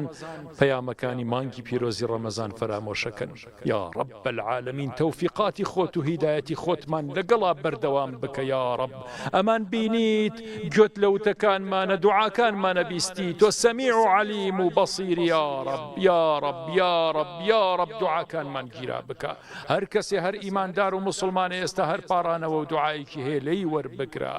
یا ربی خوایە شادیەکان و بەختەوەریەکانی دنیا و قیامەتمان پێ خەڵات بکە لە دەرد و بەڵا و موسیبەت خۆمان و ماڵ و مناڵ و دایک و باوک و خوشک و براکانمان لە دنیا و قیامەتا سەرجەم ئیمانداران لە دنیا و قیامەتا بپارێزە یا رب العالمین سەرجەم هەموو ئەوانەی کە کۆمەکیمانەکەن یارمەتیمانەدەن دوعای خێرمان بۆ ئەکەن یا ربی هەموو ئەوانەی کە خۆشەویستی ئێمەیان هەیە ئێمەیان خۆشەوێ ئەم کەناڵیان خۆشەوێ لەبەر خاتری تۆ لەبەر ڕەزامەندی تۆ یا رب العالمین تۆش لیان ڕازی بە یا ربی خوایە ئەوانەی ئیماندار و مسلمانیان خۆشەوێ بەس لەبەر خاتری تۆ ئیلاه العالمین یا ربی خوایە تۆش خۆشت بوێن لیان ڕازی بە و محبەتی خۆت بڕێژە بەسەریانە زۆر ئاتاج و محتاجین بەوەی کە ئێمەت خۆش بێ یا رب العالمین داوای فەزڵی خۆشەویستی خۆتەکەین بۆ خۆمان یا رب العالمین یا ربی خوای گیان بمانگێنە بەو کەسانەی کە ڕازی بوون ئەڵڵاه پەروەردگاریان بێ محەممەد المستەفا پێغەممەریان بێ ئیسلام دین و ئیمانیان بێ بمان کە بەو کەسانەی لە هەموو چرکە ساتێکە ئەو ڕەزامەندیەش ببەخشە بە ئێمە و خەڵاتی کە بە ئێمە و هەمیشە ڕازی بین کە ئەڵڵاه ڕەبی و محەممەد النەبی نبيي والإسلام ديني والكعبة قبلتي والمسلمون إخواني والمسلمات أخواتي شعار دنيا من بيت هي برزخ جواب ملكين بيت يا ربي هي محشر هي چون بهشتش من بيت يا رب العالمين شعاري همكاتك من بيت توفيق من بو هداية من بو دامزراو من بك دعاء إيمان داران ومسلمان قبول بك هر مسلمان وإيمان دار استا هر دعاء وبارانويكي هي لي وربقرا إما آمين كين آمين آمين آمين بو دعاء كاني همو إيمان داران ومسلمانان لكردستان ولعراق لسرجم ولاتاني إسلامي لدروي ولاتواني كبينرو بيسري أم برناماني إيمن خواهي قورا بهانانو بچو دعاء كانيان گيرا بكو روجوي مانگي رمضان لهمو من قبول بفرمو أم شو مباركانج خلاط كبا إيمو بسرجم إيمان داران ومسلمانان اللهم آمين آمين آمين يا مجيب السائلين يا أرحم الراحمين سبحان ربك رب العزة عما يصفون وسلام على المرسلين والحمد لله رب العالمين والسلام عليكم ورحمة الله وبركاته